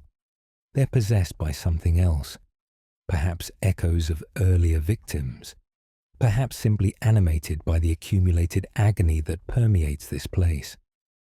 They're aware of Mike's presence, they recognize him as an intruder, and they begin converging on the security room. The film stages this as a classic survival horror sequence.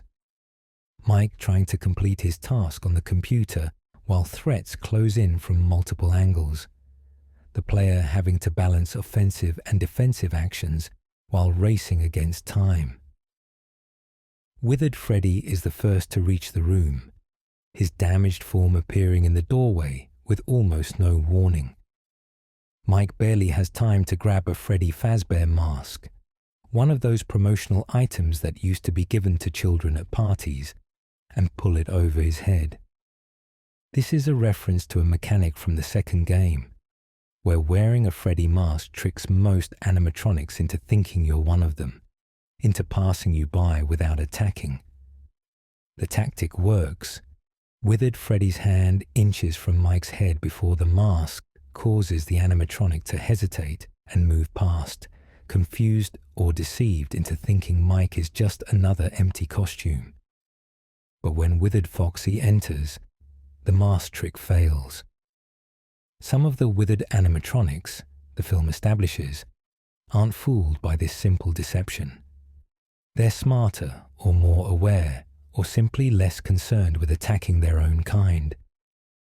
Withered Foxy advances with hook raised, and Mike, panicking, manages to input the final commands into the computer system.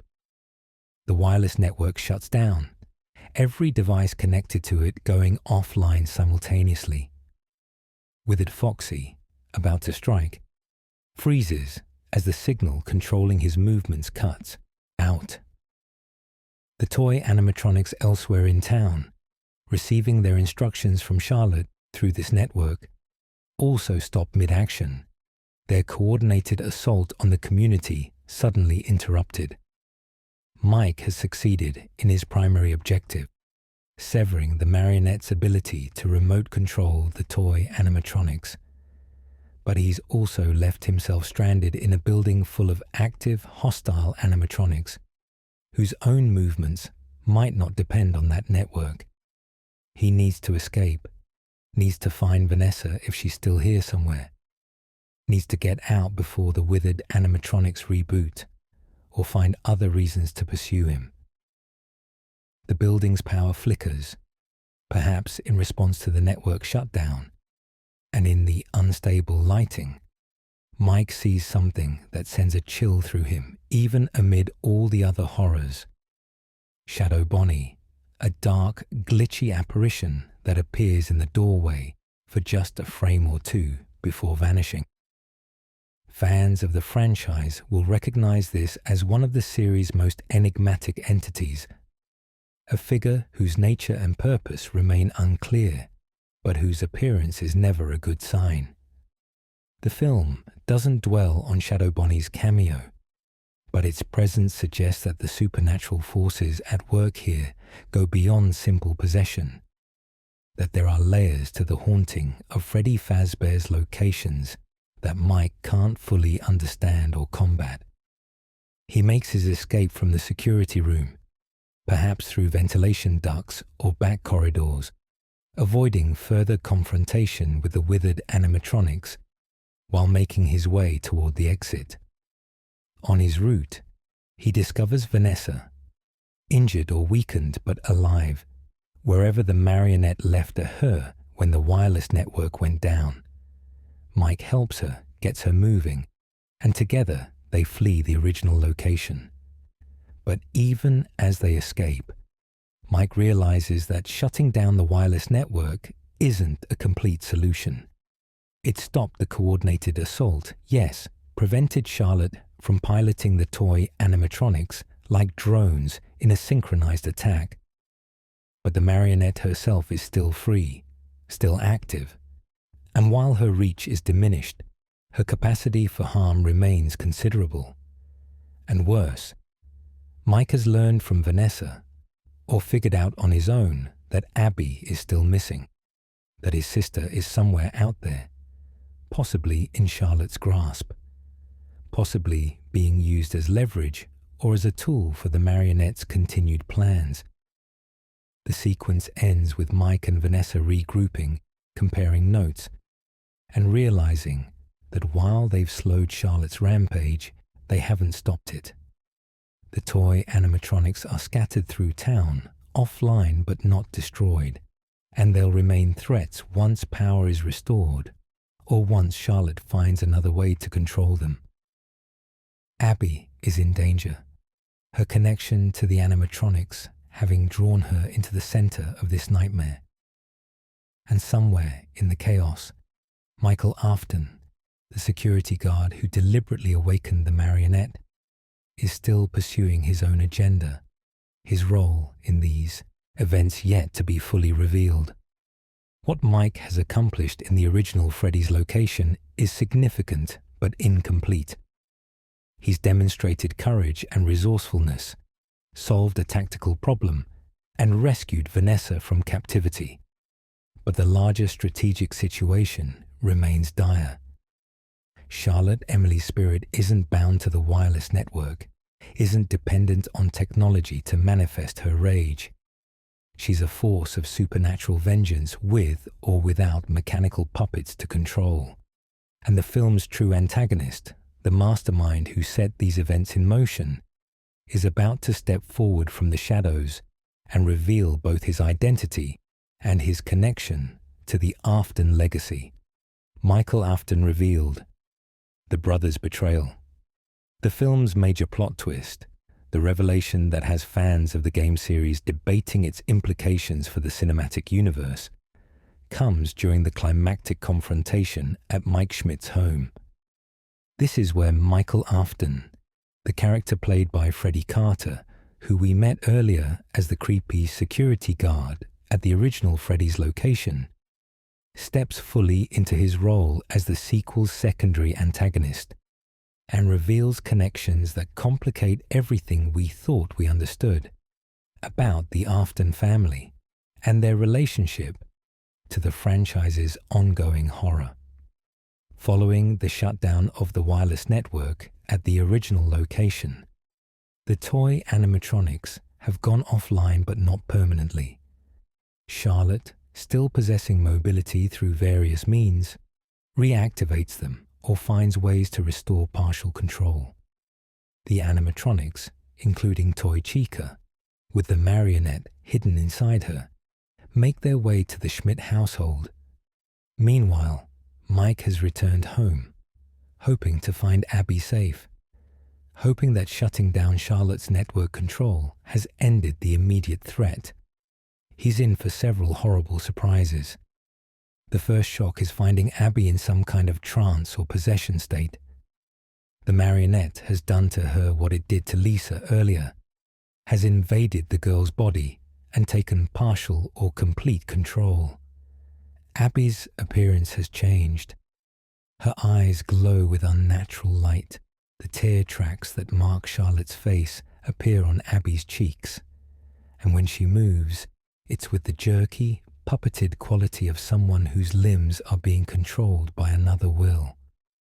The sight of his sister transformed into a vessel for a vengeful ghost is devastating for Mike. Confirmation that his worst fears have been realized, that Abby's innocence and trust have been weaponized against her. Mike, remembering Henry Emily's gift, produces the music box and begins to play it. The effect is immediate. The melody, that lullaby that Charlotte's father used to use to help her sleep when she was alive, penetrates through the possession, reaches whatever part of Charlotte's spirit remains capable of being soothed.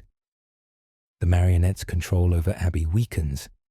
The glow fades from the girl's eyes, and she collapses, freed from possession, but exhausted and disoriented. Mike gathers his sister into his arms, relief flooding through him, convinced that the music box has solved the immediate crisis. This is when Michael Afton makes his entrance, accompanied by the reactivated toy animatronics. Mike sees the security guard from earlier and initially doesn't understand why he's here, what connection he has to these events. But Michael quickly clarifies, introducing himself properly for the first time. He's not just some random security guard who happened to be working at the original Freddy's. He's Michael Afton, William Afton's son, Vanessa Shelley's brother. And he's here because he has a purpose that extends far beyond simple employment. The revelation that Michael is Vanessa's brother is shocking, but makes a terrible kind of sense. If William Afton had one child who knew about his crimes and struggled with the legacy, why wouldn't he have others? The film establishes through brief dialogue or flashback that Michael and Vanessa were both raised by William, both exposed to his obsessions and his violence, but they responded very differently to that upbringing. Vanessa pulled away, rejected her father's path, tried to be a force for good by joining law enforcement. Michael, on the other hand, leaned into the family legacy, embraced his father's work, and decided that William Afton's vision shouldn't die with him. Michael explains, with disturbing calm and conviction, that he intends to continue his father's work. He woke Charlotte deliberately, used the Spectral Scoopers as sacrifices to activate the marionette, knowing that an angry child ghost with control over animatronics would be useful for his purposes. The film suggests he sees Charlotte's vendetta against adults as aligned with Afton family goals, as a means of continuing the terror and death that William began decades ago.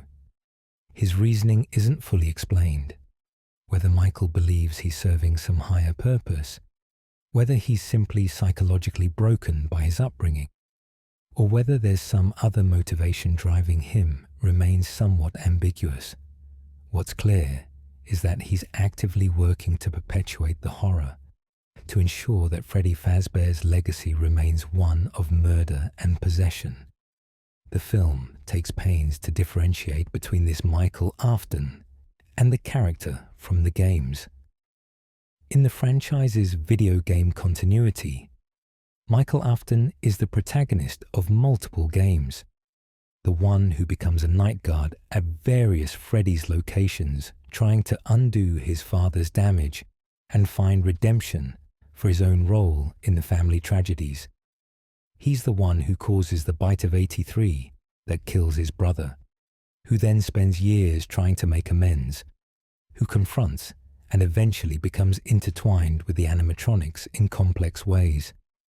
The Michael Afton of the films is something different, a dark mirror of what that character could have been if he'd chosen to honor rather than atone for William's crimes. This change has generated significant debate among fans.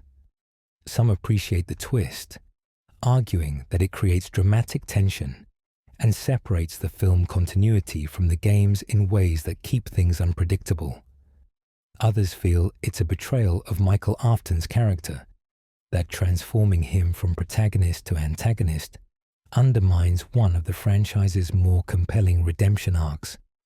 Regardless of fan reception, the film commits to this version of Michael, using him as the human face of ongoing evil, the proof that William Afton's influence extends beyond his own death or imprisonment in the Spring Bonnie suit. Michael invites Vanessa to join him, to embrace their father's legacy together, to be the Afton children who carry on the work their father started. It's a perverse kind of family reunion, siblings meeting amid mechanical horror to debate whether their father was a monster or a visionary. Vanessa refuses, of course. Her entire arc in both films has been about rejecting William's influence, about trying to be good despite her origins. This rejection seems to have been expected. Michael doesn't argue, doesn't plead his case. He simply orders the toy animatronics to attack, to kill Mike and Abby and Vanessa, to eliminate the obstacles standing in his way. The toy animatronics, briefly reactivated by some means Michael has access to, move into attack. Toy Freddy, Toy Bonnie, and Toy Chica close in on the main characters, their mechanical strength making them deadly threats even in a domestic setting. And Toy Foxy, the mangled version that killed Alex earlier, emerges from hiding to join the assault. The situation appears hopeless. The heroes trapped in a home surrounded by killing machines, with no apparent means of escape or defense. This is when the classic animatronics from the first film make their return. Freddy Fazbear, Bonnie, Chica, and Foxy, the possessed machines that Abby befriended, that carry the spirits of Gabriel, Jeremy, Susie, and Fritz, arrive to defend her.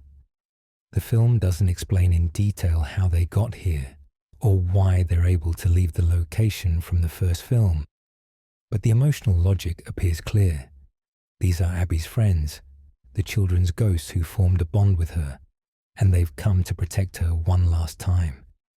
The sight of the classic four entering Mike's home, positioning themselves between the toy animatronics and the humans, creates a powerful moment of reversal, the monsters from the first film becoming heroes in the sequel.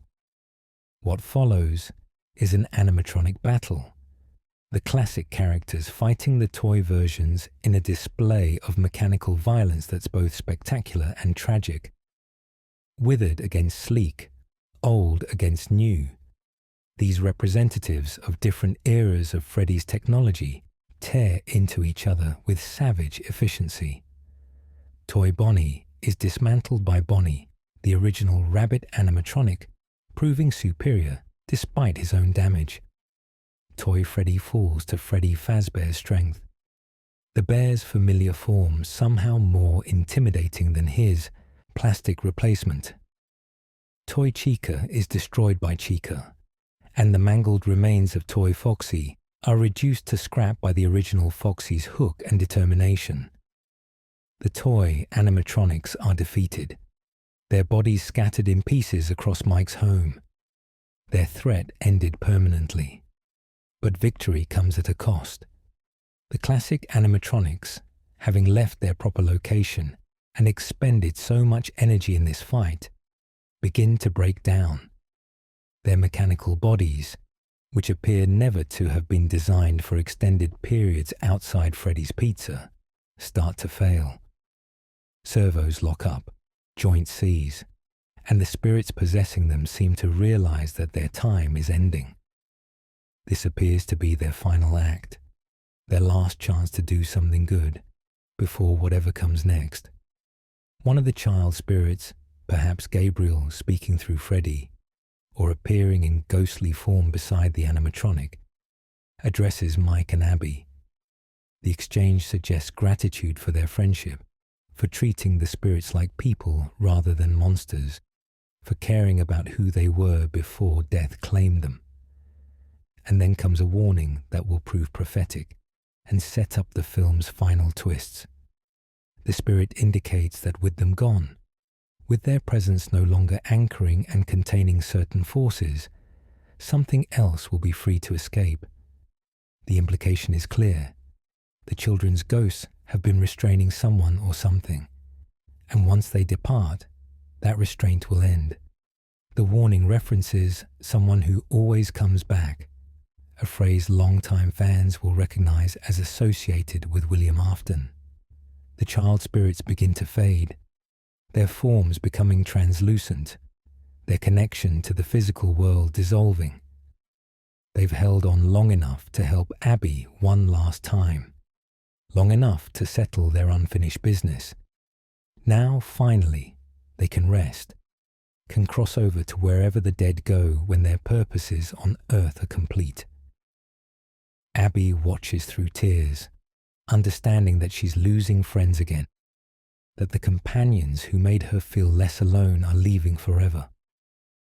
Mike holds her, sharing in the grief, recognizing these spirits as the innocent victims they always were, children whose lives were stolen, but whose souls remain capable of love and protection, even after death. As the spirits depart, and the classic animatronics become truly lifeless, empty shells of metal and fabric, Michael Afton sees his chance to escape. With the battle over and attention focused on the dying animatronics, he makes a run for it, fleeing Mike's home and disappearing into the night.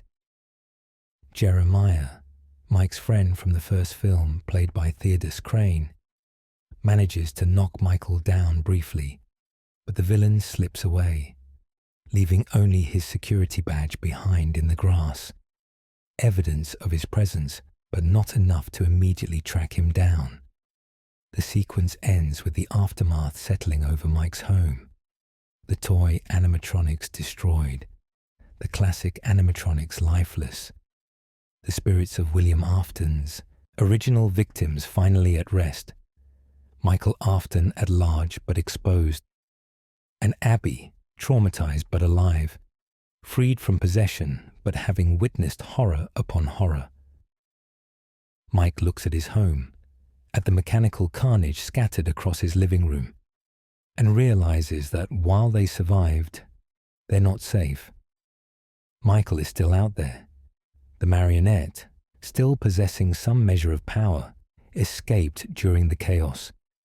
And if the child spirit's warning is correct, something worse than any of them is about to be unleashed because the forces that were containing it have dispersed. Vanessa, standing apart from Mike and Abby, is processing her own trauma. She's learned she has a brother who embraced everything she rejected, who wants to continue their father's legacy of death. The revelation that the Afton family extends beyond herself and William, that there are other inheritors of this cursed bloodline, weighs heavily. And as Mike tells her it's time to leave, to get away from this place and this horror, she agrees but hesitates, standing alone by the door while he and Abby begin to walk away. This hesitation will prove costly. As Vanessa stands there, lost in thought or simply exhausted by everything that's happened, the Marionette emerges from hiding. Charlotte Emily's spirit, still active, still aware, still pursuing goals that haven't been fully achieved, attacks Vanessa one final time. The possession is quick and complete. Vanessa's eyes glow, the tear tracks appear on her cheeks, and she becomes the Marionette's latest puppet, the next vessel for a vengeful child ghost who refuses to rest until her mission is complete. Mike and Abby, walking away, don't see this happen. They're focused on leaving, on moving forward, on trying to process what they've survived. Mike tells Abby that their friends are gone, but in heaven now, at peace. Abby, through her tears, seems to understand and accept this. They're walking towards some uncertain future, away from the immediate danger, when behind them, possessing the police officer who helped them, the marionette prepares for whatever comes next. The shot of Vanessa with glowing eyes and tear-marked face, the marionette's painted features translated onto human skin, is one of the film's final images before we transition to the credit sequences, a reminder that victory is never complete, that evil finds new vessels, and that Charlotte Emily's vengeance is far from satisfied. The endings, Springtrap Awakens and Henry's final warning. Five Nights at Freddy's 2 doesn't simply end with Mike and Abby walking away from the carnage at their home. Like the first film, it includes additional scenes during and after the credits that expand the scope of horror, tease future threats, and remind audiences that the franchise's mythology extends far beyond any single film's resolution. These credit sequences, mandatory viewing for fans trying to piece together the larger narrative, reveal that while Charlotte's immediate rampage has been contained and the child spirits have found rest, the Afton family's legacy of terror is far from over.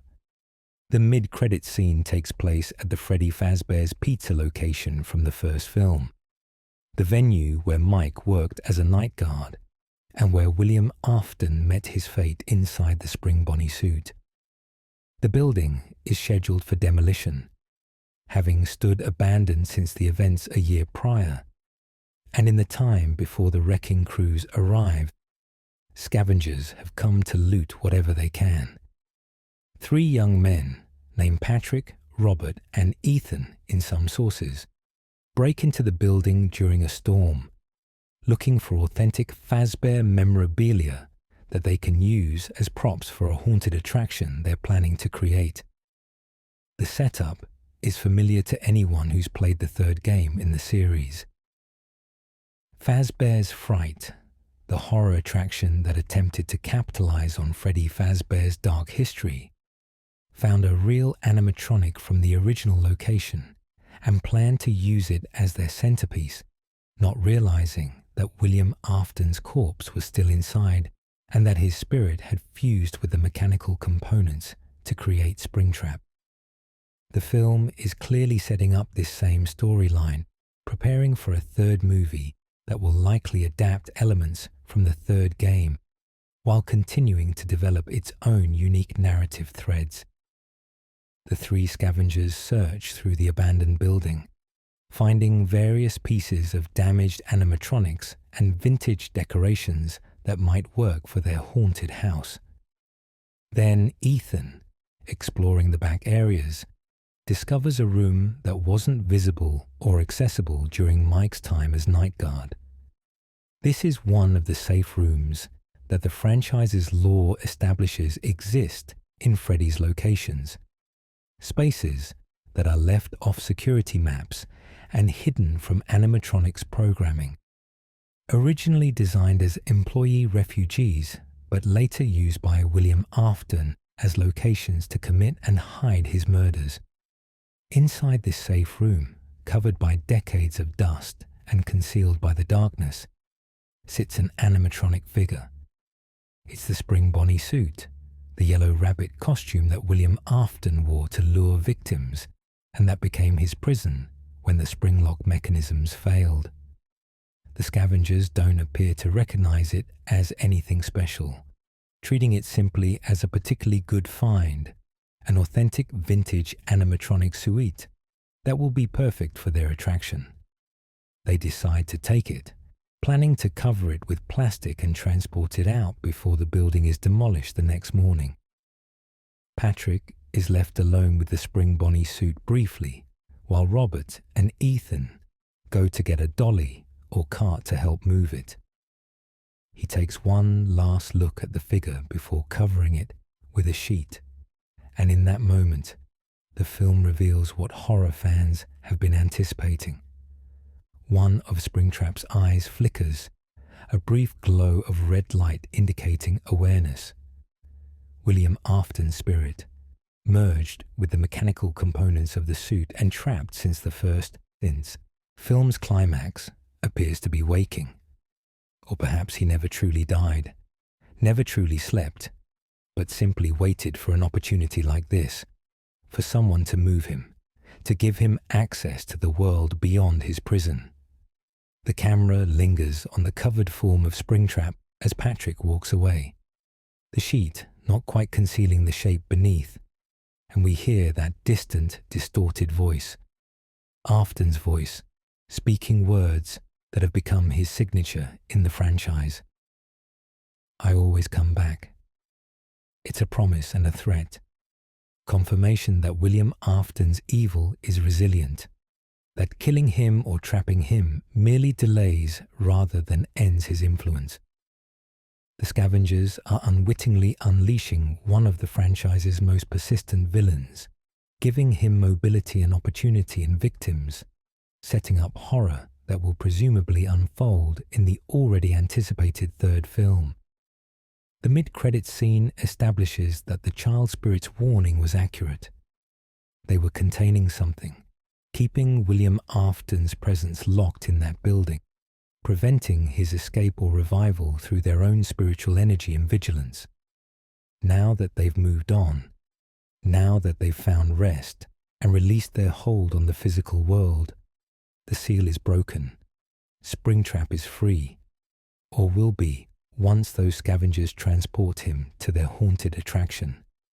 And his freedom means death for those who underestimate what they're dealing with. After this mid-credit stinger, the film continues with one more crucial scene. This one delivered as audio over the end credits. We hear a voicemail, a recording of Henry Emily trying to reach Mike Schmidt with urgent information. Henry's voice carries the weight of new understanding, of having learned something that terrifies him, of recognizing patterns that he should have seen earlier. He identifies himself and reminds Mike that he and William Afton were partners, that they created the animatronics together, that he knows more about their mechanisms and their haunting than almost anyone alive. Henry warns Mike about the Marionette, about Charlotte's spirit still being active, still pursuing its vendetta. He tells Mike that he has some old animatronic parts, leftover equipment from the early days, technology that might help fight what's coming. He seems to be offering assistance, seems to be trying to prepare Mike for threats that haven't fully materialized yet. His words suggest that he knows more about the Afton family than he's previously revealed, that he's aware of Michael's existence and intentions, that he's pieced together a larger pattern of horror that extends beyond any single incident or location. But before Henry can finish his message, before he can deliver whatever crucial information he's leading up to, the recording cuts off. We hear sounds that could be a struggle, or perhaps just static interference, and then nothing. What happened to Henry isn't shown on screen, leaving his fate ambiguous. The most likely interpretation, given the context, is that something has reached him and silenced him before he could pass on his knowledge. The Marionette, still active and pursuing her own agenda, would be the obvious suspect. Charlotte's possessed form taking revenge on her father for the music box imprisonment, or perhaps for somehow failing to protect her all those years ago. The post-credits audio ends with Henry's fate uncertain but ominous. The last of the original creators of Freddy Fazbear's Pizza, seemingly claimed by the horror his inventions enabled. These ending sequences accomplish multiple narrative purposes. They confirm that the threat isn't over, that defeating the toy animatronics and seeing the child spirits to rest hasn't truly resolved anything. They establish clear setup for a third film, giving audiences multiple reasons to anticipate a sequel while the second film is still in theaters. They maintain the franchise's tradition of post-credits reveals that expand the mythology and create speculation. and they remind us of the cyclical nature of horror in the Five Nights at Freddy's universe, how each generation must face the sins of the previous one, how evil finds new forms and new hosts, how hope and victory are always temporary in a world where animatronics can be possessed and monsters always find ways to return. For Mike and Abby, walking away from their destroyed home with no awareness of what the endings reveal, there's the briefest possibility of peace. They've survived. They've seen their ghost friends find rest. They're together and alive. But the audience knows what they don't. That William Afton is waking in his Springtrap prison. That Henry Emily has been silenced before he could share crucial knowledge. That Vanessa is possessed by the Marionette and will presumably begin her own vendetta or serve Charlotte's remaining goals. That Michael Afton is still at large and still determined to continue his father's work. The peace Mike and Abby think they've earned is an illusion, a temporary respite before the next wave of horror crashes over them. The film's final mood, then, is one of exhausted dread. We've witnessed tremendous suffering, seen characters we care about traumatized and transformed, watched as innocent people died for sins committed before they were born. We've learned that the horrors of Freddy Fazbear's Pizza extend deeper into history and reach further into the future than we previously understood. And we're left with the certainty that this isn't over, that the third film will bring new threats and new suffering, that Mike Schmidt's journey through mechanical nightmares is far from complete. Production, critical reception, and the franchise's uncertain future, Five Nights at Freddy's 2, arrived in theaters on December 5th, 2025, after a production cycle that saw filming take place from October 2024 through February 2025 in New Orleans and surrounding Louisiana communities. Director Emma Tammy returned to helm the sequel, working from a screenplay written primarily by Scott Corton, the franchise creator who maintained even tighter control over the film's narrative than he had with the first installment. The production brought back Josh Hutcherson, Elizabeth Lyle, Piper Rubio, and Matthew Lillard from the first film, while expanding the cast significantly with additions including Freddie Carter as the villainous Michael Afton, Skeet Ulrich as Henry Emily, Wayne Knight as the doomed Mr. Berg, and McKenna Grace as Lisa, the ill-fated paranormal investigator. Jim Henson's Creature Shop returned to create the film's animatronics, and their work on the toy models and the marionette puppet was widely praised as one of the sequel's strengths. The design stayed remarkably faithful to the video game series, while adding practical weight and presence that CGI alone couldn't have achieved. The marionette in particular became a standout, with its tall, slender form and painted face, creating an image that many reviewers cited as genuinely unsettling. A rare accomplishment in modern horror where audiences have seen almost everything. The film's marketing campaign was extensive, building on the first movie's success, while targeting both the franchise's dedicated fan base and general horror audiences. Universal and Blumhouse promoted the sequel heavily at conventions, including San Diego Comic-Con and New York Comic-Con. They created an attraction based on the first film at Universal's Halloween Horror Nights to build anticipation. Promotional partnerships included Fanta's Blumhouse-themed advertising and Popeyes' Freddy Fazbear Crunch menu, featuring pizzeria-themed items. The trailers for Five Nights at Freddy's 2 collectively garnered 400 million views globally before the film's release, demonstrating the franchise's continued cultural relevance and devoted fan base.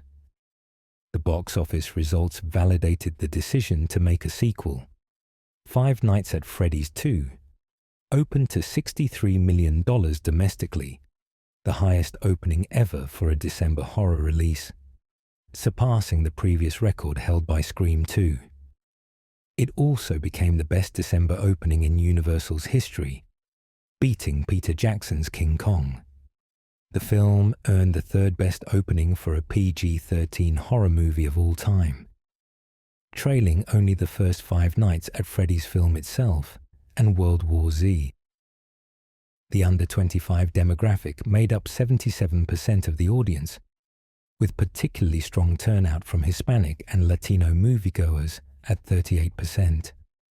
As of mid-December 2025, the film had grossed nearly $179 million worldwide against a production budget estimated between $36 and $51 million, making it financially successful by any reasonable metric. However, the critical reception told a very different story from the box office numbers. Professional film critics were largely unkind to Five Nights at Freddy's 2, with review aggregator Rotten Tomatoes showing a Tomatometer score of 16% based on over 100 critic reviews. Metacritic assigned the film a score of 26 out of 100, indicating generally unfavorable critical consensus. Common criticisms included excessive reliance on franchise lore that newcomers would struggle to follow, sluggish pacing that undermined the horror, weak dialogue, and underdeveloped characters, and a narrative structure that felt more interested in setting up future installments than telling a complete story in its own right. James Mottram of NME gave the film 1 out of 5 stars, calling it sourceless and dismal, lacking in originality, genuine scares, and humor. He described it as one of the poorest movies of 2025. Bilge Ebri of Vulture called it bleak and confused, criticizing the atmosphere and calling the Marionette's introduction boring. Beatrice Loiza of the New York Times described it as marginally bigger and badder than the first film, but still struggling with sluggish pacing and bland dialogue, remaining as tame and creaky as its signature animatronics. Nick Shager of the Daily Beast went further, calling Five Nights at Freddy's 2 one of the worst video game movies ever, criticizing it as fright-free mush that relies on jump scares, underwritten characters, and inconsistent mythology. The disconnect between critical reception and audience response was stark. CinemaScore, which polls audiences leaving theaters, gave the film a positive grade, and Rotten Tomatoes showed an audience score of 86% based on over 5,000 viewer ratings. Metacritic's user score was 7.2 out of 10, indicating generally favorable audience reception. This split suggested that while professional critics found the film lacking as cinema, the target audience of franchise fans appreciated the faithfulness to game lore, the Easter eggs and references, and the expansion of the movie universe. Defenders of the film argued that critics were missing the point, that Five Nights at Freddy's 2 was never meant to be evaluated as standalone horror cinema, but rather as an adaptation serving a specific devoted fan base with deep knowledge of the source material. They pointed out the quality of the animatronic designs, the commitment to practical effects over CGI, and the way the film rewarded longtime fans with references to obscure game details and narrative choices that aligned with popular fan theories. The film's willingness to split the character of Michael Afton from the games, while controversial, was seen by some as a bold creative decision that kept the movie continuity unpredictable. Critics of the film, including many who appreciated the first movie despite its flaws, felt that the sequel represented a step backward in accessibility and storytelling coherence. They argued that the film was so focused on pleasing hardcore fans and setting up future installments that it forgot to tell a story that worked on its own terms. the heavy exposition about Henry Emily and the 1982 tragedy, the introduction of multiple animatronic types and possession mechanics, and the revelation about Michael Afton created a narrative that some found overwhelming and others found underdeveloped, trying to do too much without giving any element proper space to breathe.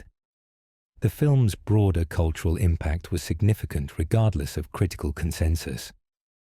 Five Nights at Freddy's 2 became a major topic of conversation on social media, with fans dissecting every frame for Easter eggs, debating the implications of Michael Afton's villainous turn, and creating theories about what the third film might entail. The movie's success at the box office during what's traditionally a weak period for theatrical releases demonstrated that the franchise had genuine drawing power beyond the novelty of a first adaptation. From a franchise perspective, the sequel's financial success virtually guaranteed a third film, and the post-credit scenes were clearly designed with that continuation in mind. The awakening of Springtrap, the possession of Vanessa by the Marionette, and Michael Afton remaining at large all provided clear hooks for future narratives. Director Emma Tammy and producer Jason Blum both expressed interest in continuing the series, with Blum noting that the second film required far fewer script drafts than the first, suggesting the creative team had found their rhythm. Scott Cawthon, speaking in promotional materials, emphasized that fan feedback from the first film had been carefully considered in making the sequel. He and Tammy wanted to deliver more action, more animatronics, and deeper exploration of the franchise's lore, acknowledging that this might not appeal to everyone, but believing it served the core audience. The decision to essentially split the fan base between casual horror viewers and dedicated franchise enthusiasts was apparently intentional, a choice to prioritize the latter group's desires over broader mainstream appeal. The film's relationship to the video game series remained complex. While certain elements stayed faithful, including character designs, the overall aesthetic, and specific set pieces like the music box mechanic, the broader narrative diverged significantly from game continuity. The portrayal of Michael Afton as a villain, the compression of timeline elements, the emphasis on the Marionette as primary antagonist, rather than the broader ensemble of threats from the games. All these choices created a cinematic universe that paralleled but didn't replicate the source material. For some fans, this was liberating, allowing them to enjoy both versions without one cancelling out the other. For others, it was frustrating, particularly when beloved character arcs from the games were altered or eliminated. Looking forward, the franchise's future seems both assured and uncertain. The box office success makes sequels financially viable, but the critical reception and the mixed fan response to certain creative choices suggest challenges ahead. Will the third film continue doubling down on fan service and lore density, potentially further alienating critics and casual viewers? Or will it attempt to be more accessible, risking disappointment from the hardcore fans who've kept the franchise alive through years of anticipation? Can the films develop their own identity while honoring the games? Or are they destined to remain divisive adaptations that satisfy some viewers while leaving others cold? The broader question of what Five Nights at Freddy's represents in the landscape of video game adaptations is also worth considering.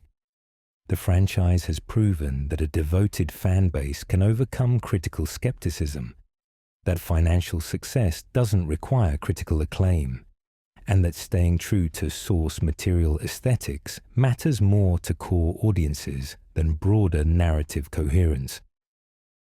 These are lessons that other video game adaptations might learn from, for better or worse. As the credits roll and audiences leave theaters discussing what they've seen, Five Nights at Freddy's 2 stands as a fascinatingly polarized cultural artifact. It's simultaneously a successful franchise sequel that rewards fan investment and a critically maligned exercise in lore overload. It's proof that the theatrical experience still has power to draw crowds even in an era of streaming dominance, and evidence that critical consensus matters less than it once did when determining commercial viability. It's a technical showcase for practical effects and animatronic design, and a cautionary tale about letting mythology overshadow storytelling. For those of us who appreciate these films as explorations of grief, trauma, and the ways mechanical systems can become vessels for human emotion, there's potential value in Five Nights at Freddy's 2, beyond either the critical dismissals or the fan celebrations.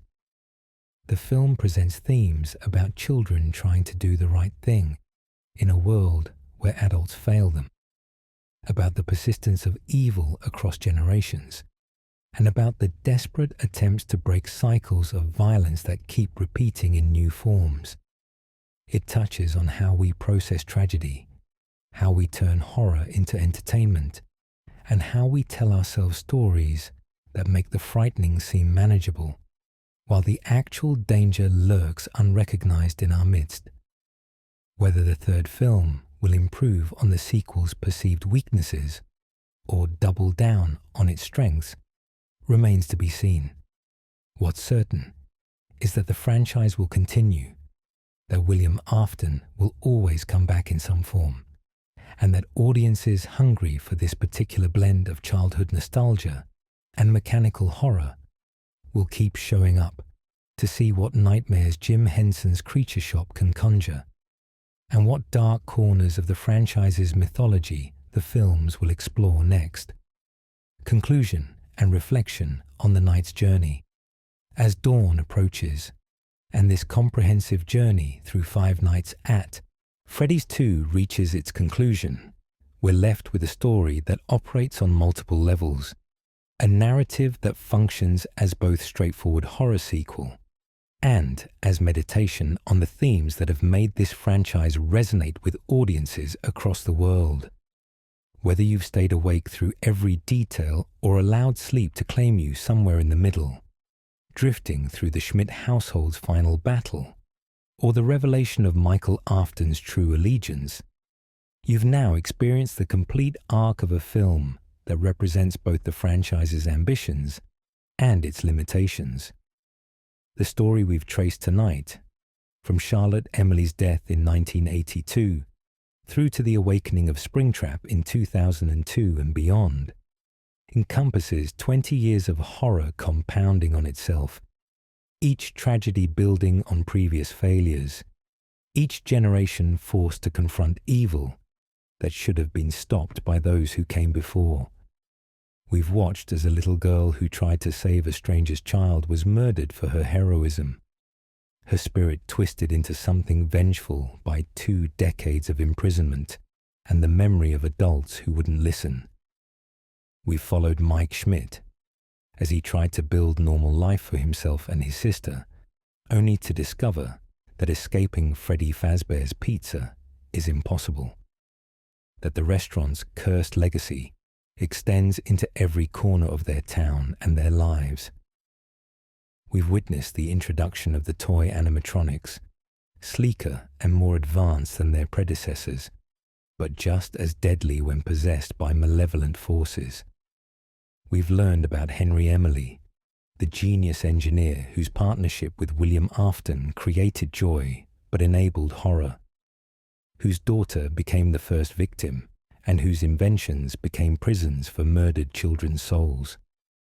We've seen the child spirits of Gabriel, Jeremy, Susie, and Fritz finally find rest after years of possession, departing only after protecting Abby one last time, their final act one of love and friendship despite everything they've endured.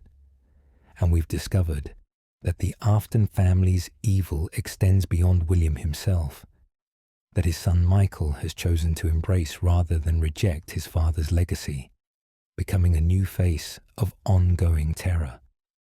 This revelation, controversial among fans who know Michael Afton from the games as a tragic hero rather than a villain, represents the film's boldest deviation from source material, a choice to make the cinematic universe distinct and unpredictable, even as it honors the game's aesthetic and atmosphere. Throughout this recap, we've maintained focus on the human elements beneath the mechanical horror. Abby's longing for friends who understand her, even when those friends are possessed animatronics. Mike's desperate attempts to protect his sister while carrying guilt over failures past and present. Vanessa's struggle to atone for sins that aren't hers, but that feel like her responsibility because of whose daughter she is. Charlotte's rage at being ignored by adults who should have saved her, whose indifference condemned her to death and 2 decades of imprisoned consciousness.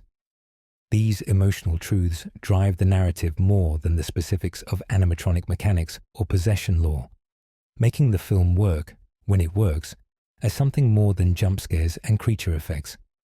The film's weaknesses, acknowledged by critics and even some fans, stem largely from its ambition exceeding its execution.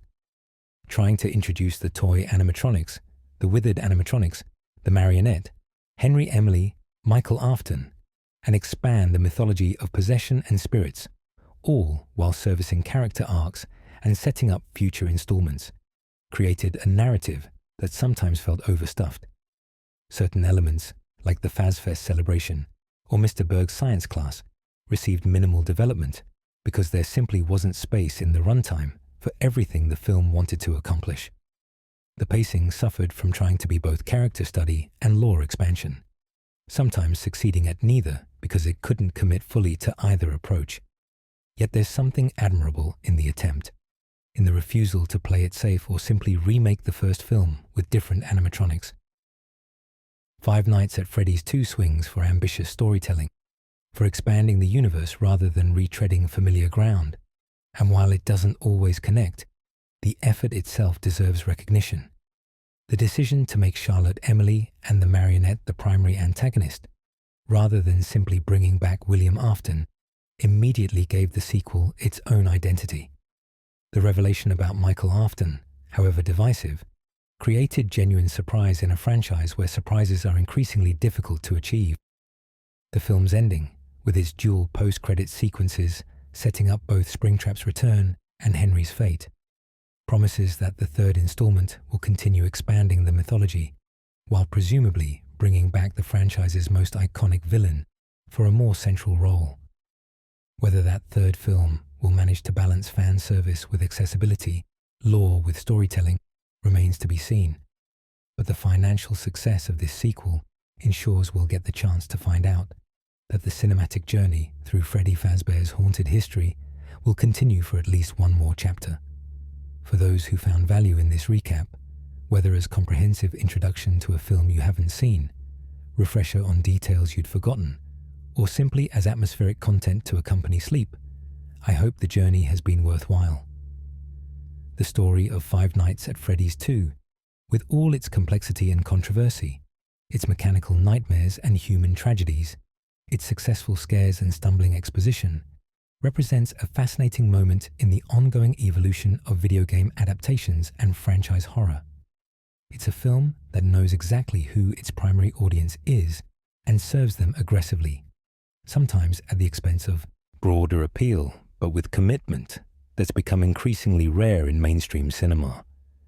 As the sun rises on another day and the animatronics return to their dormant states until night brings them to life once more, we're left with anticipation for what comes next, for how the awakened Springtrap will factor into the next film, for whether Vanessa can be freed from the Marionette's possession, for how Mike and Abby will continue to survive in a world where their connections to Freddy Fazbear's Pizza seem to guarantee ongoing horror.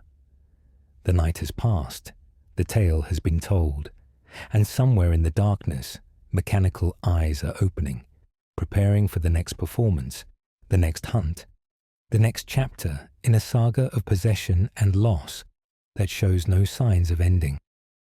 Thank you for spending this time exploring every corner of Five Nights at Freddy's 2, from the tragic prologue through to the ominous promises of future horror.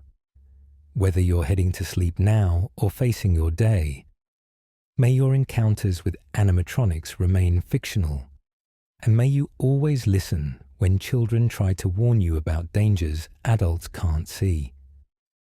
The show is over, the pizzeria is closing, and the music box winds down to silence. Sleep well, and remember, in the world of Freddy Fazbear's Pizza, some spirits never rest, some legacies never end, and some nightmares always return. If you enjoyed this deep dive into the lore and story of Five Nights at Freddy's 2, please consider liking and subscribing to the channel. Your support helps create more content like this, more journeys through the atmospheric narratives that define horror franchises, more opportunities to explore the stories that fascinate us in that space between waking and sleeping. Until next time, this has been Night Mode Lore, and we'll see you in the next nightmare.